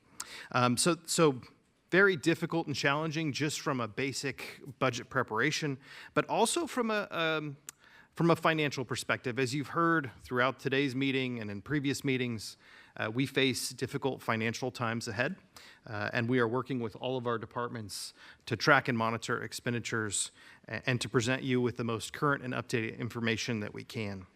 So at this mid-year point, as I said, we continue to monitor a number of key factors in our overall financial outlook. We continue to look at revenues and expenditures and deal with those pressures from the outside, such as the state and federal budget, which we're going to talk a lot about, not just today, but we're also going to talk about it as we work our way into the requested budget for next year. As some of those key timelines hit on some of the federal changes driven by H.R. 1, we'll mention some of that today, but we'll get further into the details as we work forward over the next few months. I will say that the mid-year report is intended to identify updates for the board in terms of the adopted budget that the board approved coming through last summer.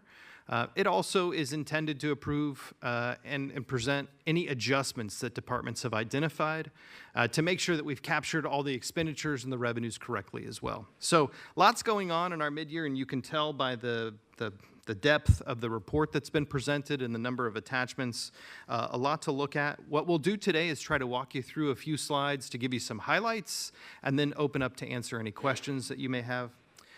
On the second slide here that you're seeing, this is the plan for today, just so you can kind of keep it in your mind. What we're going to start with is just a quick look at our mid-year assumptions, because we had to make some interesting assumptions based on where we were with labor. So we'll talk a little bit about that. We also are going to talk about what those mid-year projections look like for some of our key departments. We'll then transition into positions, talk to you a little bit about where we're at with positions and the position changes that are occurring in mid-year, which will highlight the fact that we are actually going down in our position allocation, not up.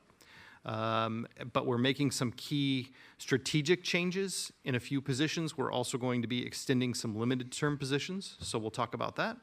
We're going to talk about capital projects. Capital projects is a major focus. We have a number of key building maintenance projects that are ongoing. We also have some other critical infrastructure projects that we're working on. We've talked about some of these before, but we'll highlight a few of those pieces. In the mid-year, you're going to see us really taking some aggressive action on existing projects to take project funding and shift it for cash flow purposes into our major projects that are happening. So we'll talk a little bit more about that. We definitely can't leave without talking about some of those exposures and issues that we face. So we will cover those to the best of our ability in a short fashion today. There are many exposures and pending issues we will not talk about, just in the interest of time. But to respect all of the folks in the various departments, we have issues and exposures in each department, and we're not able to capture all of them for you here. But we definitely will be talking more and more about those as we get into our requested budget for next year. But as we look to close out this year and transition, we have a few things that we need to cover. One of those key things is the budget assumptions for next year. So we have a list included in the attachments. We'll highlight and talk a little bit about those. And then we'll close out with the recommendations to help us get to June 30th this year. And so that's where we're headed through today's presentation. We'll try to keep it as quick as we can. I know we've got a number of slides. So with that, we move into the first piece here, which is the mid-year assumptions. I touched on a few of these pieces already, but important to note that we've developed the mid-year assumptions or projections, based on revenues and expenditures through December 2025. So with the exception of Health and Social Services, who does have to start a little earlier in the process, most departments utilize December 2025 actuals and then project out for the remainder of the fiscal year. These projections are not simple. We're making assumptions in a number of areas in terms of contracts, level of service, a wide range of issues. Labor negotiations is key, and that's because this time around, our mid-year was developed in the middle of negotiations, which is unusual. And so with that, what we did is we used the most current information that we had at the table at the time to reflect the projections in the mid-year. And with that, we had to make a few last-minute adjustments, which we attempted to capture some of the larger items, one of which was the one-time cash payment adjustments that were made in these most recent agreements. And that's reflected in a lump sum in our mid-year fund balance projection. But within each department, what you'll see is that we reflect the labor increases related to COLAs for this year and other adjustments. Now, I will clarify that there are a few things that were included in the last rounds of bargaining that aren't not necessarily captured in mid-year, and we look to pick those up as we close out the year. We'll do that and reflect an adjustment in our fund balance as we move forward to close, and that will be in the summer. There are also other variables in the mid-year that I want to call out, and I'll just give you one quick example. I mean, they're small scale, but they still have impact, and we look down. I know departments don't love this, but we look down to the penny when we look at budgets for mid-year. A department may have a budget that didn't change at all. I'll just give you an example. A line item for expenditures, whatever line item it may be, that doesn't move. It's the same projection as the adopted budget. We'll still ask questions. We'll still dig into the details. We'll still challenge if that's the right assumptions. And so there's a very fine-tuned look. So every dollar counts. As we look at those variables, even the smaller in scale, that may have meaningful budgetary impacts, let's take fuel, for example. So for this year, if you looked in the fall and you prepared your projections in December, you might have a lower fuel estimate than you do today. We've all been to the gas pumps. Fuel prices are significantly higher than we could have anticipated in December. And so what you'll see is that we have some increased costs coming our way that aren't yet captured in mid-year for things like fuel as we close out this year. Revenue projections will also potentially be affected as we look down the road here, depending on what happens at the federal and the state level. And then, of course, depending upon the grant funding that we have as well. And so important that we consider mid-year projections. It's a point in time. And so I think recognizing that, calling it out is critical. So with that, I'll go ahead and turn it over. I've got Tammy Lukens, our budget officer, and also Debbie Vaughn, our assistant county administrator, who will take a few of the slides here and walk us through the remainder of the presentation. So I'll turn it over to Tammy to add anything to the mid-year assumptions slide here, and then take us through the next few slides. No, I think you did a great job there. All right. Was the comment, keep going? Great details. All right, good morning, Tammy Lukens, County Budget Officer. So I will move on. All right, so we have mid-year is a great opportunity to highlight those changes, as Ian mentioned, between the adopted budget and where we think we're going to end the fiscal year. So some highlights we have are salary and employee benefits. We are projecting some savings at mid-year from vacancies from what we assumed at the budget. We are also using some one-time savings to address essential equipment and fixed asset needs. You will find those in Attachment A. That primarily is from the library, probation, sheriff, and fleet. So library is making some investments in their facilities, some fencing, literacy project space renovations, ADA upgrades at the Fairfield Civic Center Library, and those are partially offset by previously approved assets that came in under budget. The sheriff is requesting to use savings from an asset that came in under budget, and some offsetting revenue to purchase an ice maker and bin for the Claybank Detention Facility, and 2 tablets for ID fingerprinting for mobile booking, and a ballistic shield. Fleet is requesting the purchase of 2 outreach vehicles for the library, so those will be funded by the library, one of which is a replacement vehicle for one that was damaged. And then probation is requesting the increase of some previously approved fixed assets that are coming in above anticipated costs due to inflationary reasons. We also are including several new capital projects. We will go over capital projects in a little more detail later, but the mid-year update is recommending the use of $5.9 million in capital renewal reserves. For revenues, we do have an increase in property tax of $9.5 million. That does include $5 million in one-time revenues that's associated with the county's transition to the new property tax system. We have $2.7 million in reimbursement for the November special election. And also driving the revenue projections is the ongoing deficit in the county family health clinics, which we'll talk about a little later as well.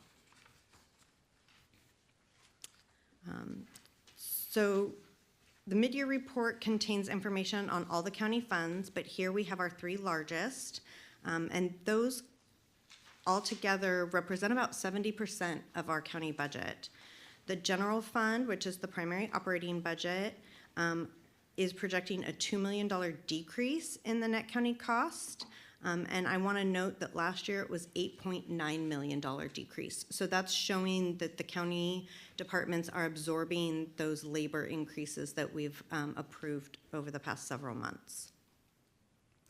Public Safety Fund is projecting a net decrease of $9.8 million in revenues, which $7.1 million of that is the general fund contribution.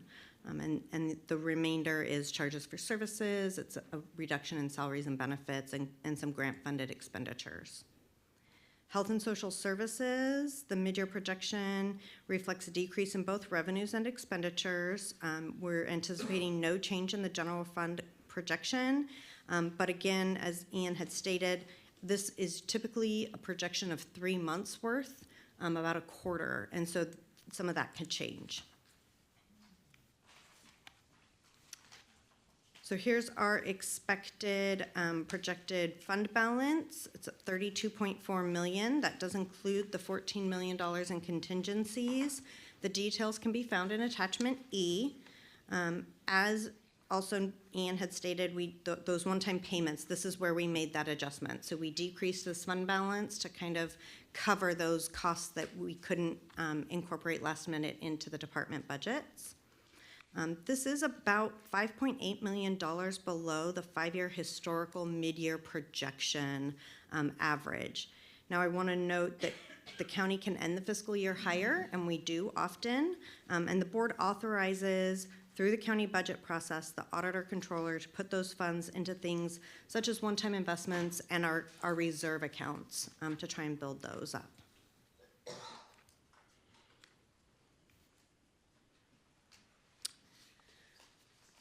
This slide, the general fund, is seen in the yellow dot, providing the transfers or support to the various county departments. So this has that $2 million decrease with our mid-year at $405.2 million in expenditures. That relationship showing the transfers out to that blue dot of public safety with the decrease of $7.1 million and the public safety at $172.9 million. No change in H&SS in that orange dot at $55.5 million, and all other departments decreasing at $5.1 million in the green. The court transfer remains the same. It's based on an MOU at 9.2. Okay, switching over to positions. This slide just shows you where we are in allocated positions in the county. So we started the budget year with 3,284.5 authorized allocated positions. There have been net changes through mid-year of an additional 5. The mid-year budget, which you can see in attachment G, all the position changes. It's a little bit entertaining because it's 2.5 pages that leads you to negative 0.25 at the end. So there are 8 additions and 8.25 deletions for a net change of 0.25. As Ian mentioned earlier, there are limited term extensions in there. Some of those, our department has worked with the departments and asked that those positions be extended for a year and moved to regular positions. So that leaves us at mid-year with allocated positions of 3,289.25. Now, the one thing that I want to note that we will be talking more and more about at requested budget and probably next year's mid-year and next year's recommended budget is that these are allocated positions. These are not our funded positions going into the year. So we know that some departments, especially those that are dependent on intergovernmental revenues, state and federal, like HNSS, do not receive enough revenue to cover their allocated positions. The board has always let them, CAO's office has recommended that we let them keep those allocated positions because it allows them flexibility to fill the ones that they need the most based on their funding. But in actuality, this year, we had about 3,172 funded positions included in the budget. So the reason that's important is when you hear, well, it's important to understand that the county does not receive enough money for all of its allocated positions, and we're balancing that through budgeting salary savings, asking departments to kind of prioritize which positions based on their funding. The other thing that's important is it impacts what people may see as our vacancy rate. So our vacancy rate is actually really low. We were between 18 and 20% during and post-COVID, and now we're down to approximately 7.1 to 7.4% overall countywide, depending on the reporting period. You know, every 2 weeks we get hires. You know, some people retire. So anyway, the message here is our allocated positions are 3,289.5, but we're more at about 3,172 in funded positions, and our vacancy rate is awesome.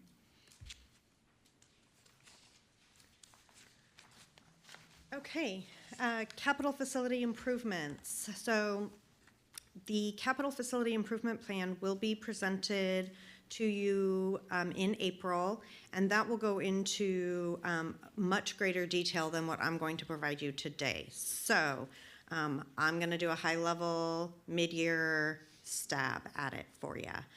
We do have a 5-year facility condition assessment that was recently updated, and that shows that county buildings have about $431.8 million in maintenance needs over the next 5 years, and that is not necessarily included in this either.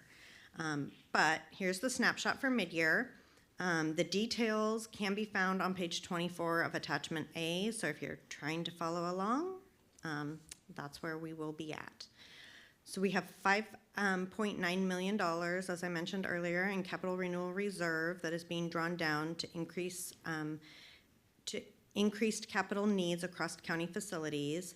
This is used to keep projects moving. It's recommended to leverage the accumulated capital outlay fund balance to short-term cash flow, with anticipated reimbursements helping replenish that fund for future capital investments. $9 million is recommended for reallocation from completed and deferred or reprioritized projects, and this will primarily go to the asset protection project, which will be reimbursed by FEMA, or at least partially. $5.2 million is recommended for new projects and increases to existing projects. An example of this is the Cement Hill Tower power relocation. It's almost $1 million in construction costs to relocate PG&E electrical services away from a damaged structure. An example of an increase in existing projects is the Juvenile Detention Facility walk-in freezer and refrigerator, which was previously approved but has cost increases of almost $600,000 related to facility upgrades needed to meet environmental health standards. Then we have $20.3 million for the asset protection plan, and that's going to utilize fund balance and those reallocations to fund until we receive the reimbursement. We have $4.9 million for the Downtown Justice Campus Security Improvements Phase 1 for utility relocation. And the capital renewal reserve currently sits at $23.6 million. If we subtract out the $5.9 million for the mid-year transfers, it leaves an estimated fund balance of about $17.7 million. And I just want to note there's other projects we anticipate coming before you that could impact this fund balance before the end of the year. Okay, so moving on to exposures and pending issues. Now we're kind of looking forward to what you can expect with the recommended budget and the conversations that our office is having with the departments and the departments are having with us about things that are hitting them. You've already heard a lot about the first item on this list, HR 1. Just to remind you, it has staggered implementation guidelines. Some of those are hitting this year with CalFresh implementing the work requirements. In HR 1 this year, we're going to get hit with some of the immigration statuses. So in general, the areas that are changing have to do with increased work requirements for individuals receiving CalFresh and Medi-Cal.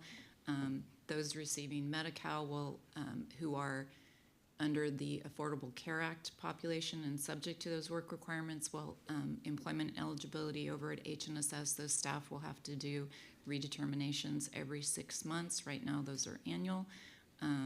The work requirements at CalFresh will require work verification.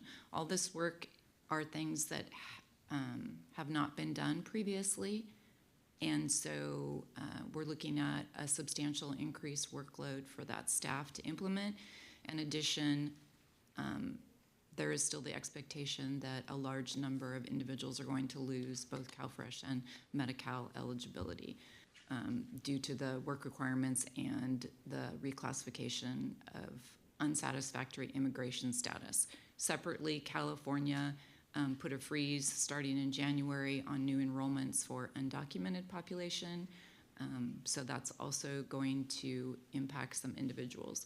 UCLA did a study, their policy area did a study that estimated that Solano County would lose about 30,000 enrollees in Medi-Cal.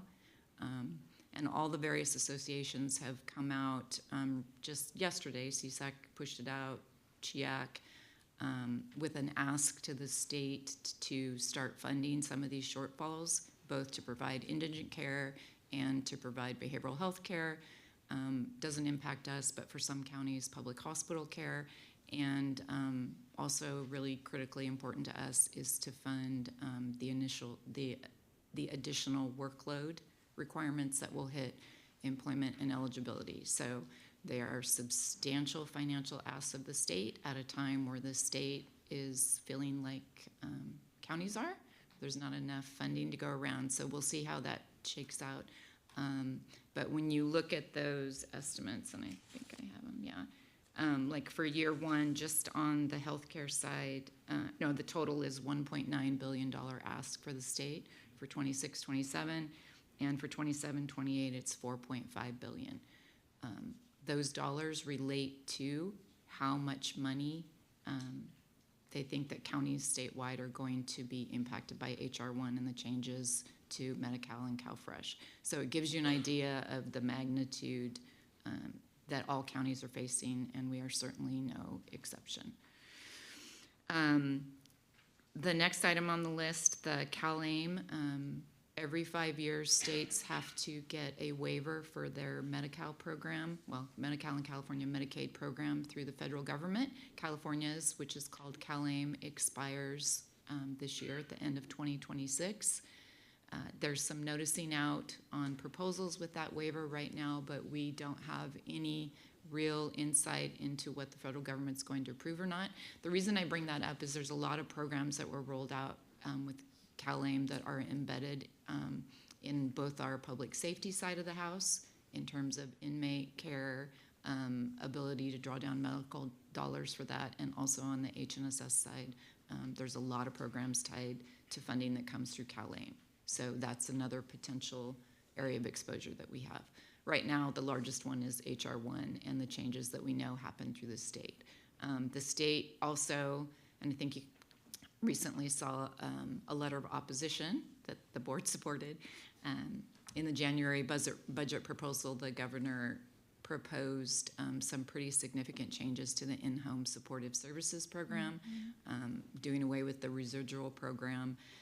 And a huge impact to the counties is that it would shift if an individual case, so the way IHSS works is a worker goes out, they use a functional index, they do an assessment of someone, and they say, okay, you're authorized for X amount of hours. That program is outlined and audited very critically by the state. So our social workers are going out, they're using a state system to assign hours to individuals.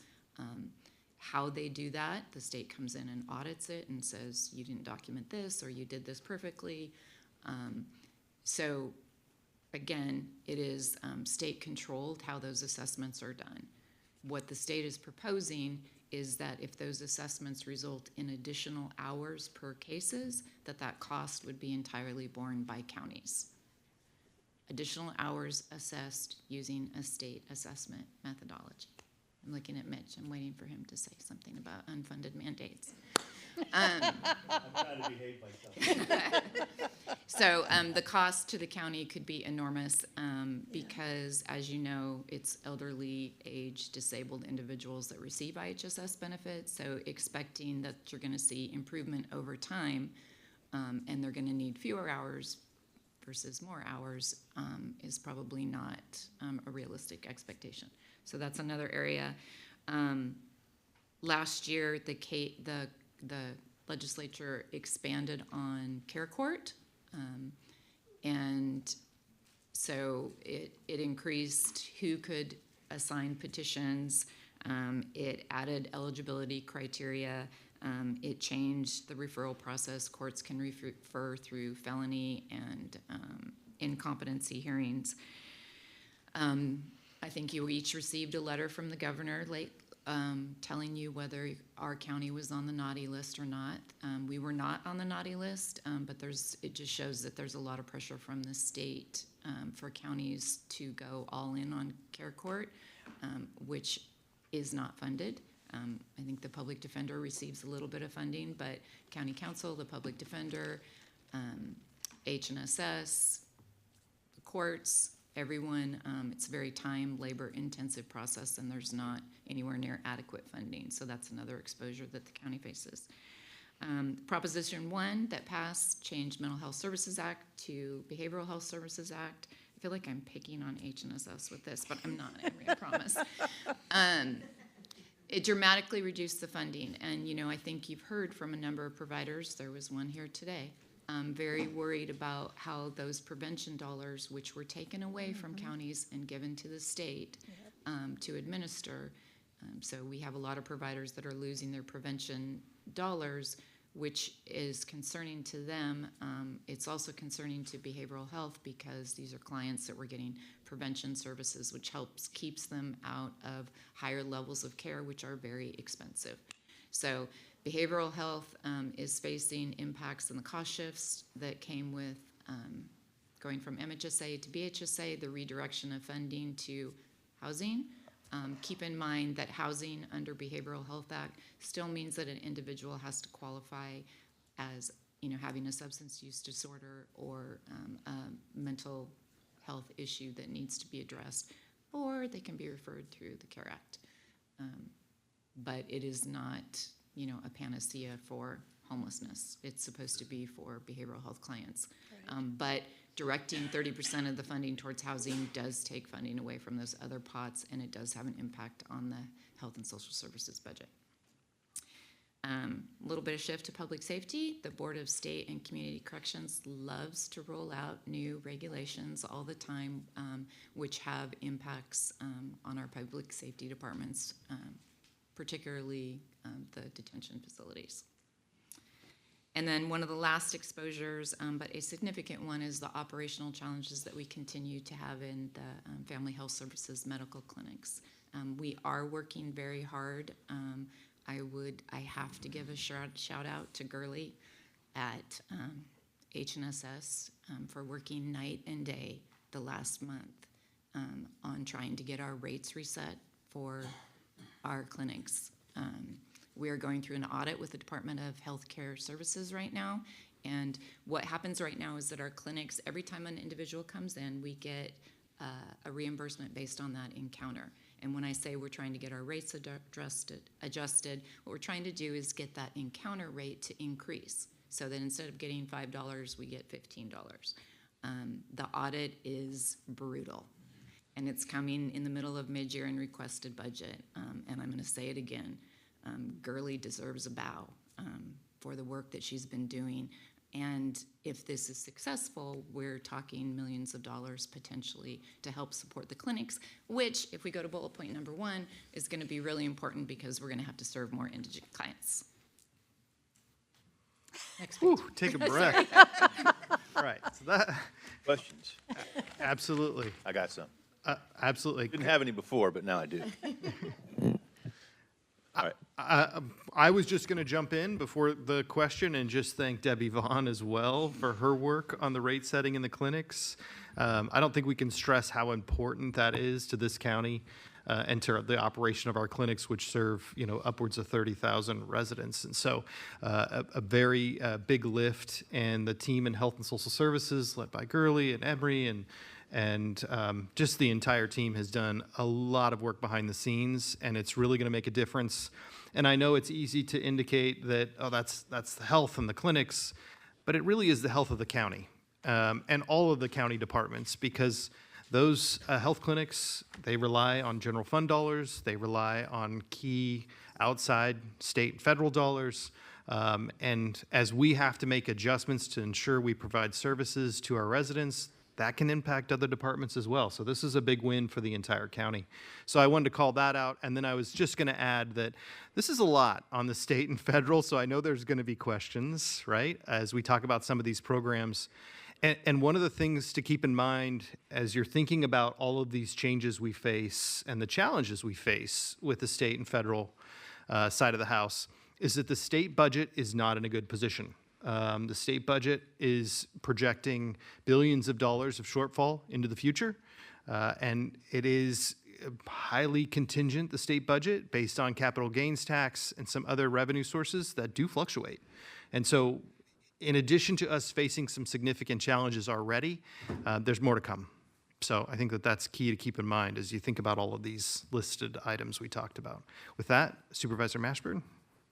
Thank you. And I just want to report or make sure that everybody out there understands and acknowledge that we all understand that whether it is federal, state, or local government, that the monies that we're talking about that they're short are taxpayer monies. It's our public's monies. And whether it's the state having to pay it or us asking the state to pay it, we're still just asking the taxpayers to pay it. We're reaching down in their pocket. So we know that. With that, my first question is about the Medi-Cal and the CalFresh and the 30,000 people that are potentially impacted by that work requirement or volunteer requirement. When we last spoke about that, we talked about the possibility of trying to set up some type of programming within the county so that individuals could volunteer. We're not looking to take on any more employees. We have a process for that already. But if there's a means by which people who are in the system can be encouraged to volunteer or can acquire the reportable hours in order to still obtain program services, and there's a way for us to help facilitate that, have we looked at that?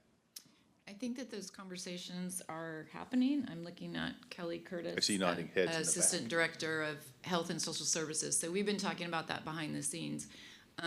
So yes, there is, and included in the funding request from CSAC and all the other associations is recognition that counties will want to do everything they can to assist individuals in getting either their work or their community service credit.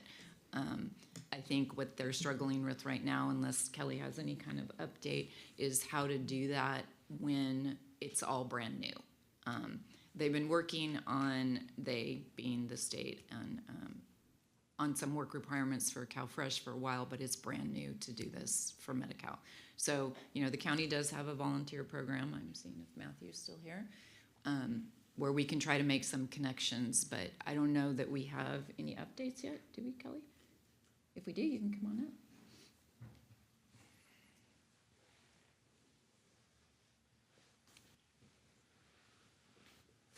Good morning. Kelly Curtis. Is this on? Kelly Curtis, Assistant Director of Health and Social Services. Our Employment and Eligibility Deputy Director, Alicia Jones, is actively working with community partners and trying to determine how we can set up memorandums of understanding to be able to refer people. We are waiting for state guidance on some of these things, so we can't get ahead of the guidance, but making the connections and having those discussions is actively happening.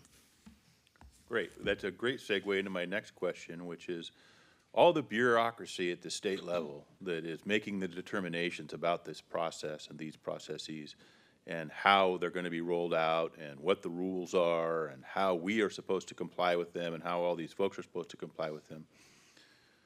Haven't done that yet. My question is, how do we get to weigh into that process? Do we speak to our legislators? Is it a public process somewhere? Like I know, for example, at the BSCC, when they're talking about making changes to regulation and making changes to the way that jails are run, they have a committee that's made up of specific individuals within the industry throughout the state who have input into that.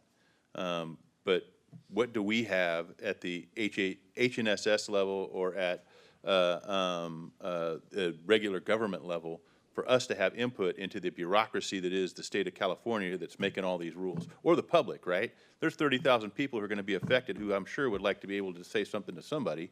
If their legislator's not the one, who is it? I'm gonna take it first and then give it to Kelly. So the first is the bureaucracy is actually much bigger. It's starting at the federal level because these are changes implemented by the feds. So in many cases, the state is waiting for guidance from the feds on how things are going to be done, like the managed care tax.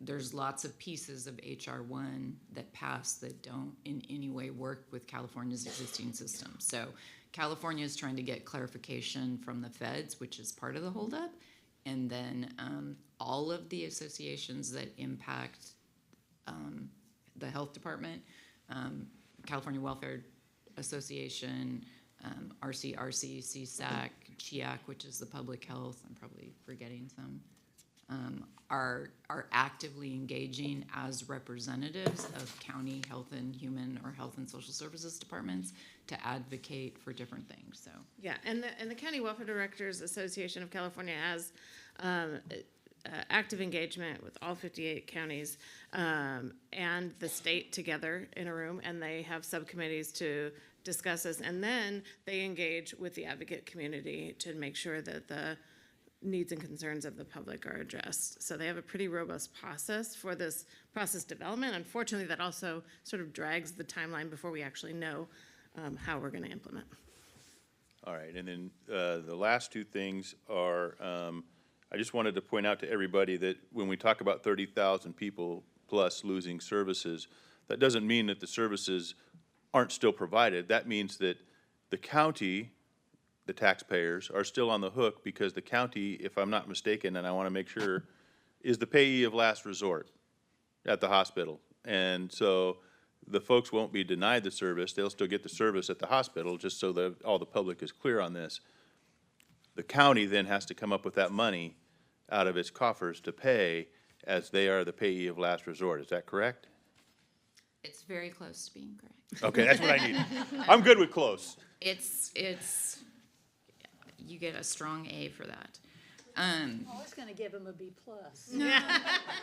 I just care about passing. He's right that the cost is still paid. It's paid one way or the other.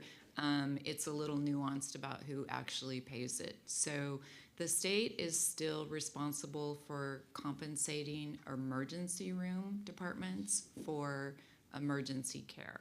So think about those of you who had been to an emergency room prior to the Affordable Care Act to remember what a lovely experience it was.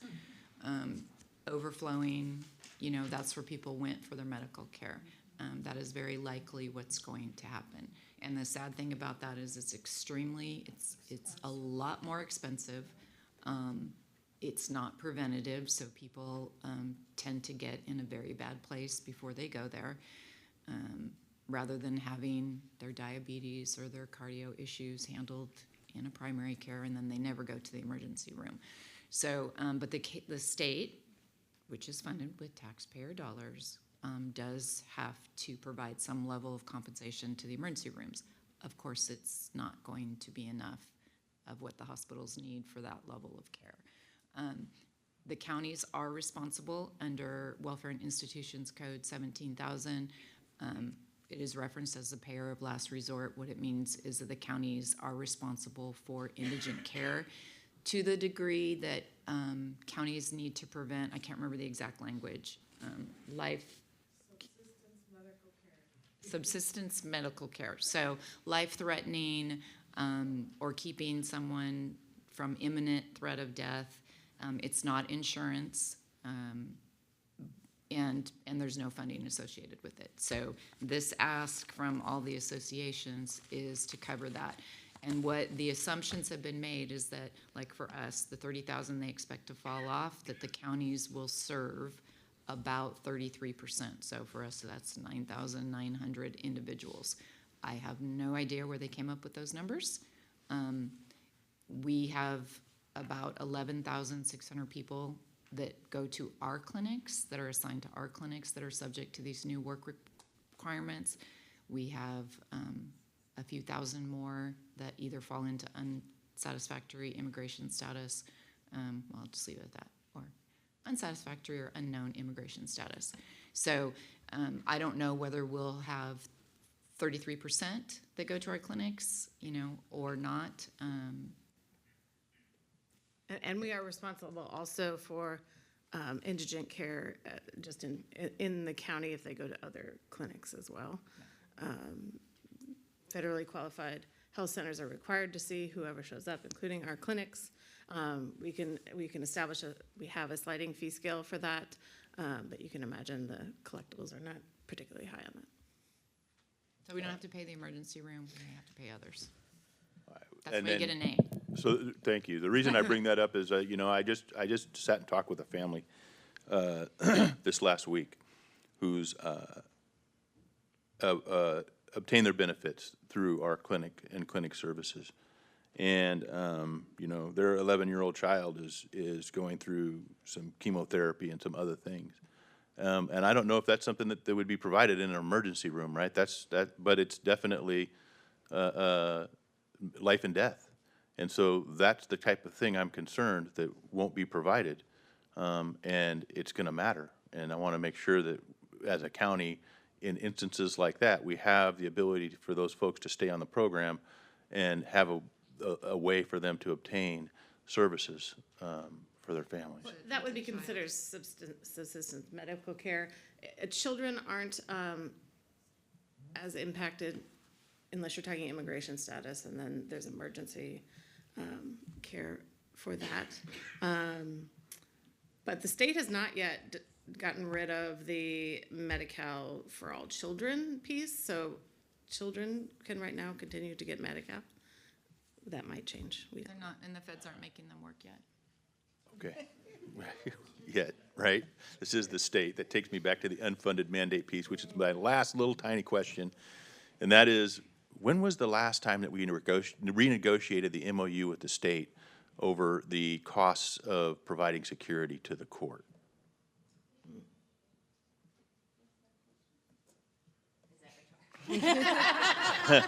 I guess it could be rhetorical. It probably is, because I can see the kind of grin on the sheriff's face over there, like, yeah, right, okay. And because it was brought up that the MOU is going to be addressed. And so I was just curious if in the MOU we were expecting to actually break even and the state was going to be kind to us, or have we even talked to them, or any of those things? That's just one example of when the state has been bad to us. Well, first I'll just say that I can't recall the last time it was negotiated. I'm sure it was realignment. It's been a little while.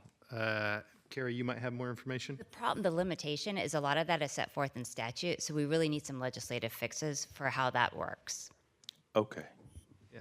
So the only way to fix the unfunded mandates is to go to the unfunded mandators and say, we want you to fix that. That's a big piece of the puzzle, yes. All right, So, got it. and court security in general has been a challenge for us for a long time. We do not get enough funding to keep pace with the court security costs that we have, and we are mandated to deliver those services, so. Just curious. Okay. We didn't put that one on the list because we're so accustomed to it, because we've been very an unfair share of it for so long. All right, Supervisor Williams, you're up. Thank you, Chair Brown. I want to thank my colleagues for his comments. I want to circle back on the need of providing opportunities for volunteerism. And with that, I want to take it another step, because volunteerism is great. However, if you don't know how to fill out the forms and turn the forms in appropriately, correctly, you can volunteer all you want, but if you don't know how to fill out the forms, you're going to get cut off. And then you have to restart again the process. Have we thought about having, and I don't know how well it would work, but having like some workshops for individuals that are receiving CalAIM so that they know how to fill these forms out prior to the implementation that is required of us to follow. And then secondly, if you cut off your Medi-Cal, it's a strong possibility you cut off SNAP too, right? So it circles back in October of last year when we lost SNAP, and there was a request from the board to look at how do we support our agencies that provide food for our communities.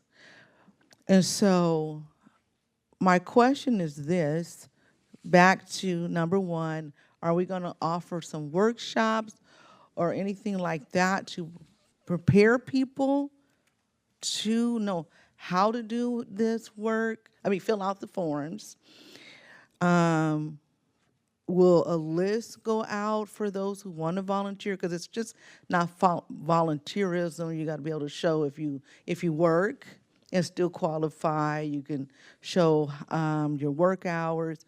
If you're a student, you can show that you're going to school to improve your outcomes for employment. So I just wanted to know that. And are we partnering with, the second question, are we partnering with our food banks so that we can be prepared, being proactive for the wave that may come,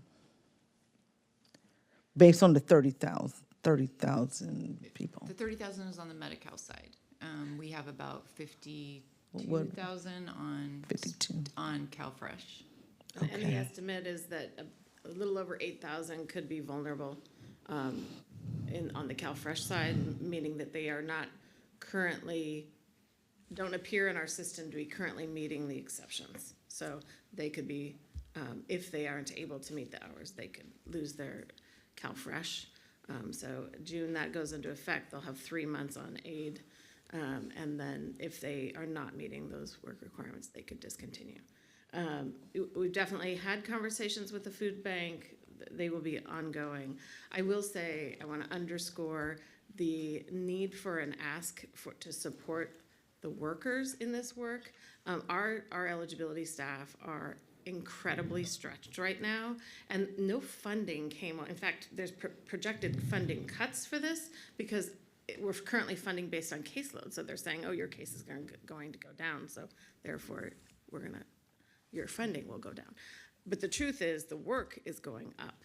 And to be able to do the hand-holding that we would like to do, now we're required to help them fill out a form if they need to fill out a form, et cetera, but it is a really labor-intensive ask without having labor dollars to support them. Okay. So you would need, so break down what that would look like.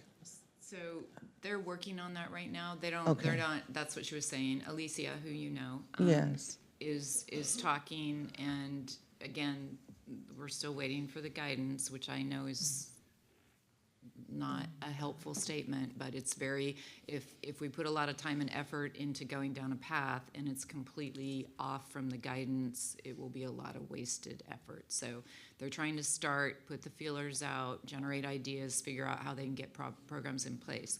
So what's going to be happening as part of recommended budget is the department is working on figuring out what they will need, and hopefully they'll have a little more information about that.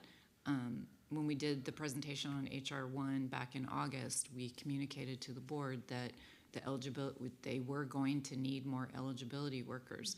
And what Kelly's referring to is the state budget said, oh, hey, because of HR 1, you're going to have a drop in Medi-Cal and CalFresh, so there's going to be savings there. You're not going to need as many administrative dollars. You know, they didn't count, you're going to see somebody twice a year that you used to see once. And when you see them twice a year, the process is going to be a lot more complicated than it used to be. So, you know, dealing with one case may be the equivalent now of really dealing with 2 cases, or one and a half. We don't know yet. So they'll be putting, the department I'm putting to Emery and Kelly, they'll be putting together their requests and working with our office. And, you know, we expect to have more information for you at recommended budget time. Okay, and then it'll come back so that we can support them doing this work that is now mandated and required. So I just wanted to know, like, what does that look like as we move forward in this process? Kelly, thank you very much for the answers. And this has kind of made me think about this when we need to have these conversations we talked about before with our Republican colleagues and friends in the federal level, to really help them understand how this decision truly impacts this state in this sphere of change that we're dealing with. But then again, that means giving calls to people you know that have access to your Republican colleagues to let them know we need them to change course in the direction in which they've been going. Again, I want to thank you for your time and thank you for answering my questions. No, my mind is just going on. I have visions that myself and my staff will be helping whatever you guys need, because I don't see how this is going to work any other way. I just don't. Anybody else? Okay, so we're not done with the presentation. We got a few more slides. I know. I was looking at the numbers.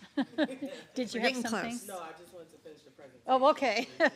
All right, so it has been asked by my colleague on this side that we finish the presentation, so. Okay, so we will move on to our second slide of exposures and pending issues. We're getting close. All right. So salaries and benefits, we do have increases in CalPERS pension costs. And you'll see on the next slide that our CalPERS rates are remaining relatively flat. But while they are flat, the costs are still climbing as they are a percentage of total salaries. And so the increase is still about $7 million for next fiscal year of PERS increases. Our health rates are increasing. And then this is also true for our property, workers' comp, general liability. The county has mitigated some of those cost increases by utilizing one-time dollars to offset the increases for departments, but those costs continue to increase. We've seen inflationary pressures on service and supplies and construction costs, and all of our costs are going up. We have limited revenue sources. We have, limited sales tax and our property taxes. The general fund will receive its final AB 1869 state apportionment and AB 199 payment in the next 2 years. These are court fees that were eliminated in 2021 and 2022, and the county's been receiving some dollars from the state to backfill those. So that's an additional $1.3 million loss in annual revenue that we're going to be seeing in the coming years. We have infrastructure and capital improvement needs. We've touched on those. And we have the use of one-time money. So we talked about the $5 million in property tax that we've seen this year that we don't anticipate seeing in the coming years. And then we also have the closing of the Valero refinery and in Benicia and the Anheuser-Busch in Fairfield. And the auditor's office has ran some numbers for us, and it's anticipated that the general fund receives about $3 million from Valero and $1 million from Anheuser-Busch. So there's another $4 million. So I've just hit a bunch of decreases in revenues that we're going to be seeing. So that's about $10 million in general fund revenues that we're going to be losing in the coming years. Okay, so typo on this slide. I caught one of them. I didn't catch the other, so I apologize. That should say 26-27 budget assumptions. But our fund balance, we've talked a little bit about already, is going to be $32.4 million is what we're projecting for July 1st, 2026. Then we have our labor cost assumptions. We will use the approved labor contracts and any new positions that have been added during the fiscal year. And so those will be included in the 26-27 budget. You'll see, as I mentioned, those PERS rates are relatively flat, and that has a lot to do with the one-time payments that your board has authorized in the past. We could be in a lot worse situation. But even with those flat rates, about a $7 million increase in PERS costs. Workers' comp and liability, those are the assumptions that we are recommending based on the use of available fund balance, and that's one time, depending on how we are projecting mid-year to finish. Now, departments could see increases or decreases, and that's depending on their loss rates over the past couple of years. So just because overall costs are going down very small amounts, you'll see workers' comp $700,000 overall decrease. So some departments may see an increase, others decrease.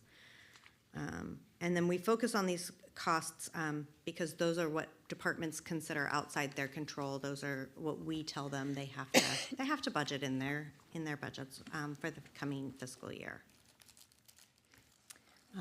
Investments in technology. We will look to continue to invest in technology, and those specific recommendations will be included in the recommended budget.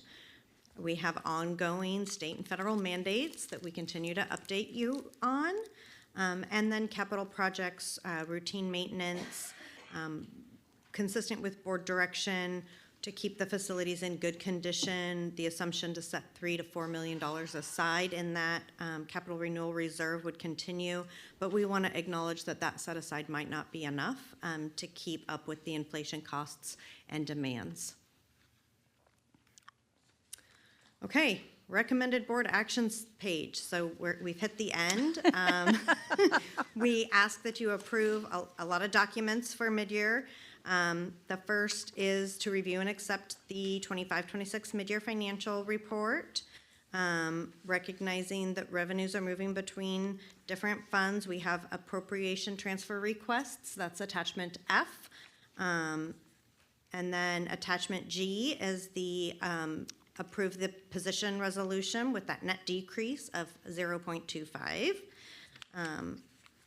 and the fixed asset purchases, which are outlined in attachment A, and I summarized those earlier for you, and affirm the initial budget assumptions, which are in attachment H, and finally confirm the budget hearing dates of June 25th through June 30th. And if you have any other questions, we'd be happy to answer them.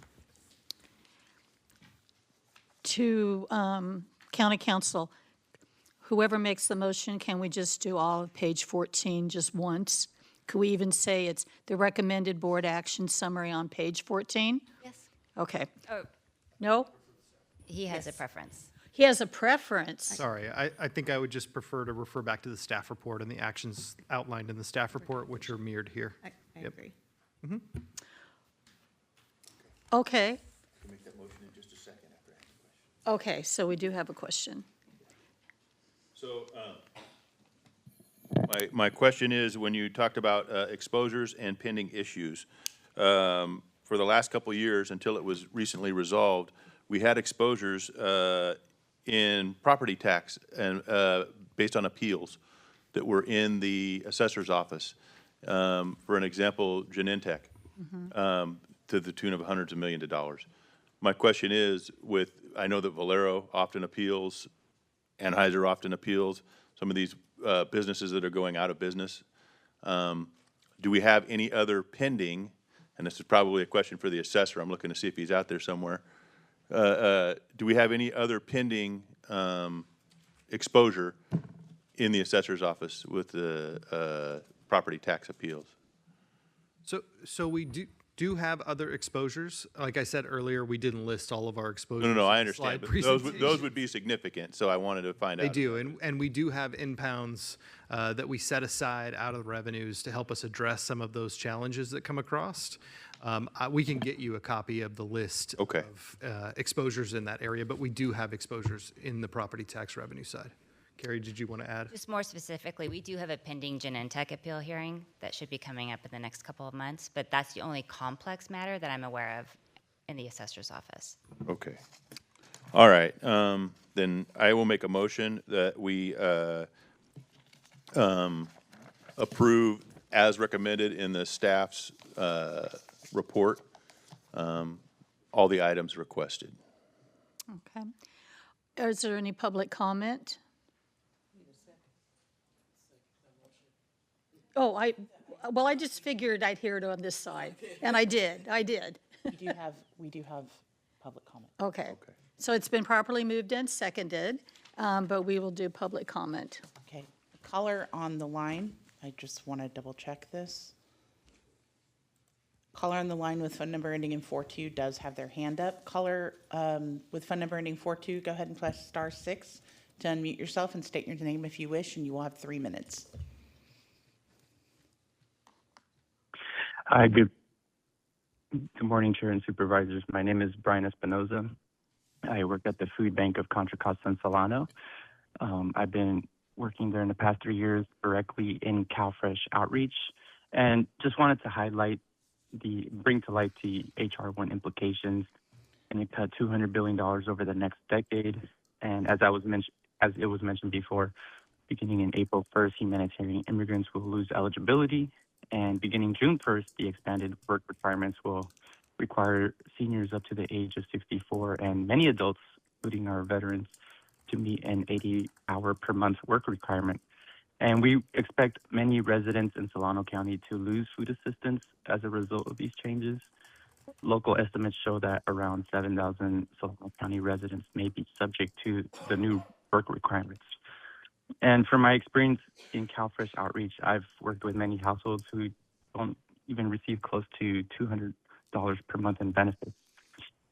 And when eligibility tightens or benefits are reduced, families run out of food sooner and they turn to emergency food providers like ours. And even last year, during November, during the stoppage of benefits, we saw a 400% increase in the use of our Find Food maps. So that just goes to show how critical these benefits are for our community. And these federal changes are going to increase pressure on emergency food providers and county services. So as you review today's budget updates, I encourage the board to consider how it can help mitigate the harm of HR 1 and keep in mind the basic needs crisis we expect to see in the months ahead, and consider supporting emergency food providers. Thank you for your time and consideration. Is there? Okay, final speaker is Tracy Stacy.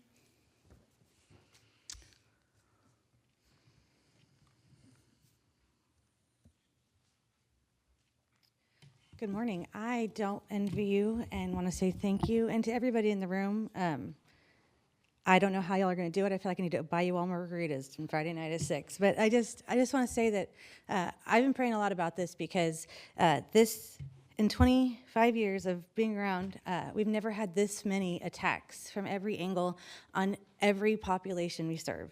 So I'm going to read this so I give it justice. So budget decisions are never isolated. They create ripple effects that move across every department, every team, and every outcome are responsible for delivering. A shift in one area inevitably reshapes priorities, capacity, and performance elsewhere.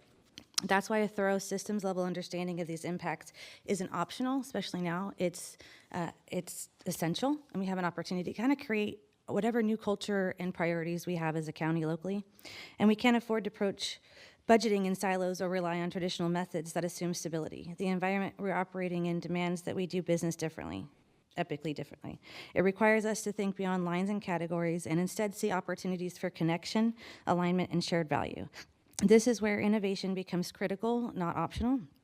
By breeding funding streams, leveraging cross-functional partnerships, and designing solutions that serve multiple priorities at once, which is not how we normally do business, but we're probably going to have to figure out how to juggle really well.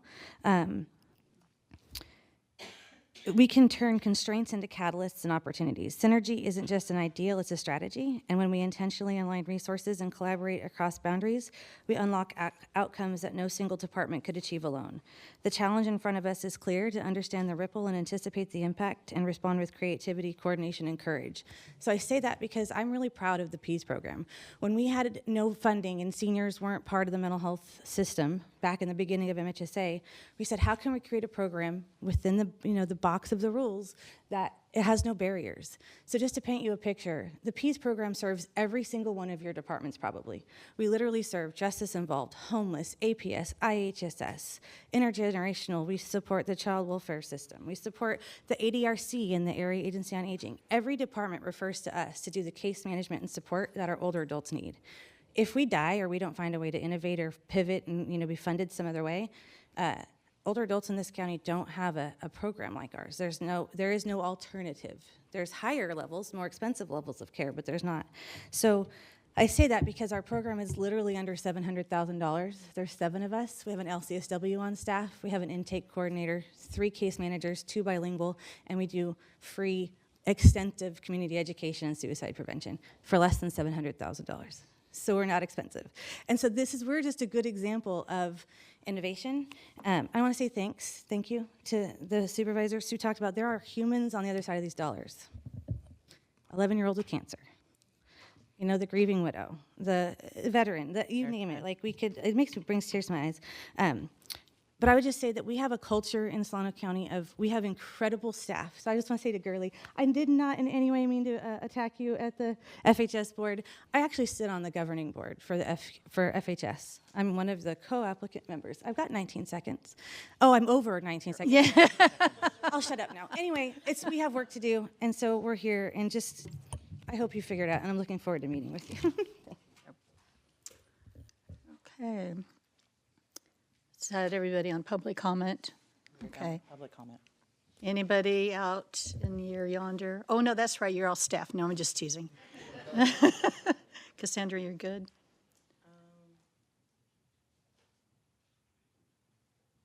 Okay. All right. So let's vote, guys. It's been properly moved and seconded. So ordered by a vote of 4-0. Okay. We are getting close to, am I looking at lunch soon? Okay. All right, so I'll just let everybody walk out for a minute. Except Carrie can't leave yet.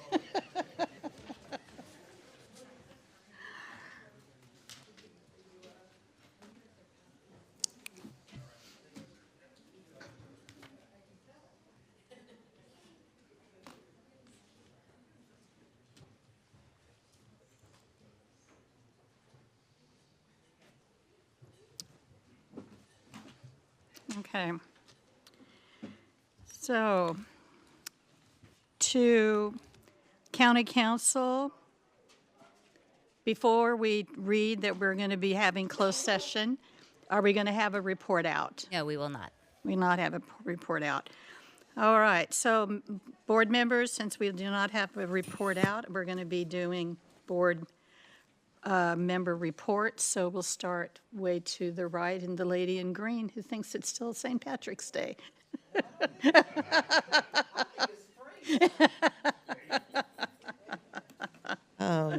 Chair Brown, I do not have anything to report out at this time. Okay. Thank you. So to you're good too. The reason I thought you were pulling out papers to say something. Okay, I was being somewhat observant here. Okay, all right, so sorry, brain dead. We don't, let's see, closed session. We don't have a report out. No, but everybody's had a chance to discuss. And before we get into item number 20, do we have any cards of anybody who wants to speak on item 20? And I have no cards and no callers on the line. Okay, so to the clerk, if I could get you to do item 20? Yes, ma'am. Conference with labor negotiators pursuant to Government Code Section 54957.6, Solano County representatives and employee organizations as listed in the agenda. Conference with labor negotiators pursuant to Government Code Section 54957.6, In-Home Supportive Services Authority representatives and employee organization as listed in the agenda. And conference with legal counsel existing litigation pursuant to Government Code Section 54956.9A, Garrido versus the County of Solano et al. County of Solano Superior Court case number CU 24-06928. So, since I'm doing this correctly, right? We can adjourn, or we can't adjourn. We can't adjourn.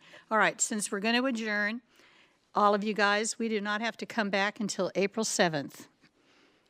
Yay, I'm excited. So we're going to be meeting upstairs. Okay, so we'll be meeting upstairs. All right, so we adjourn. I didn't hit you with this yet.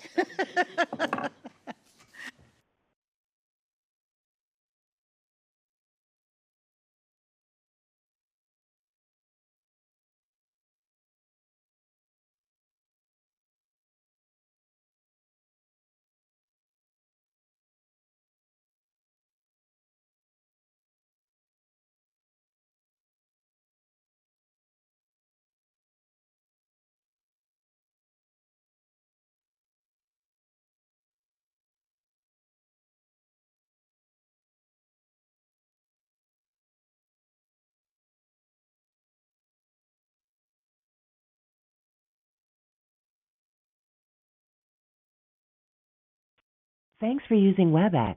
Visit our website at www.webex.com.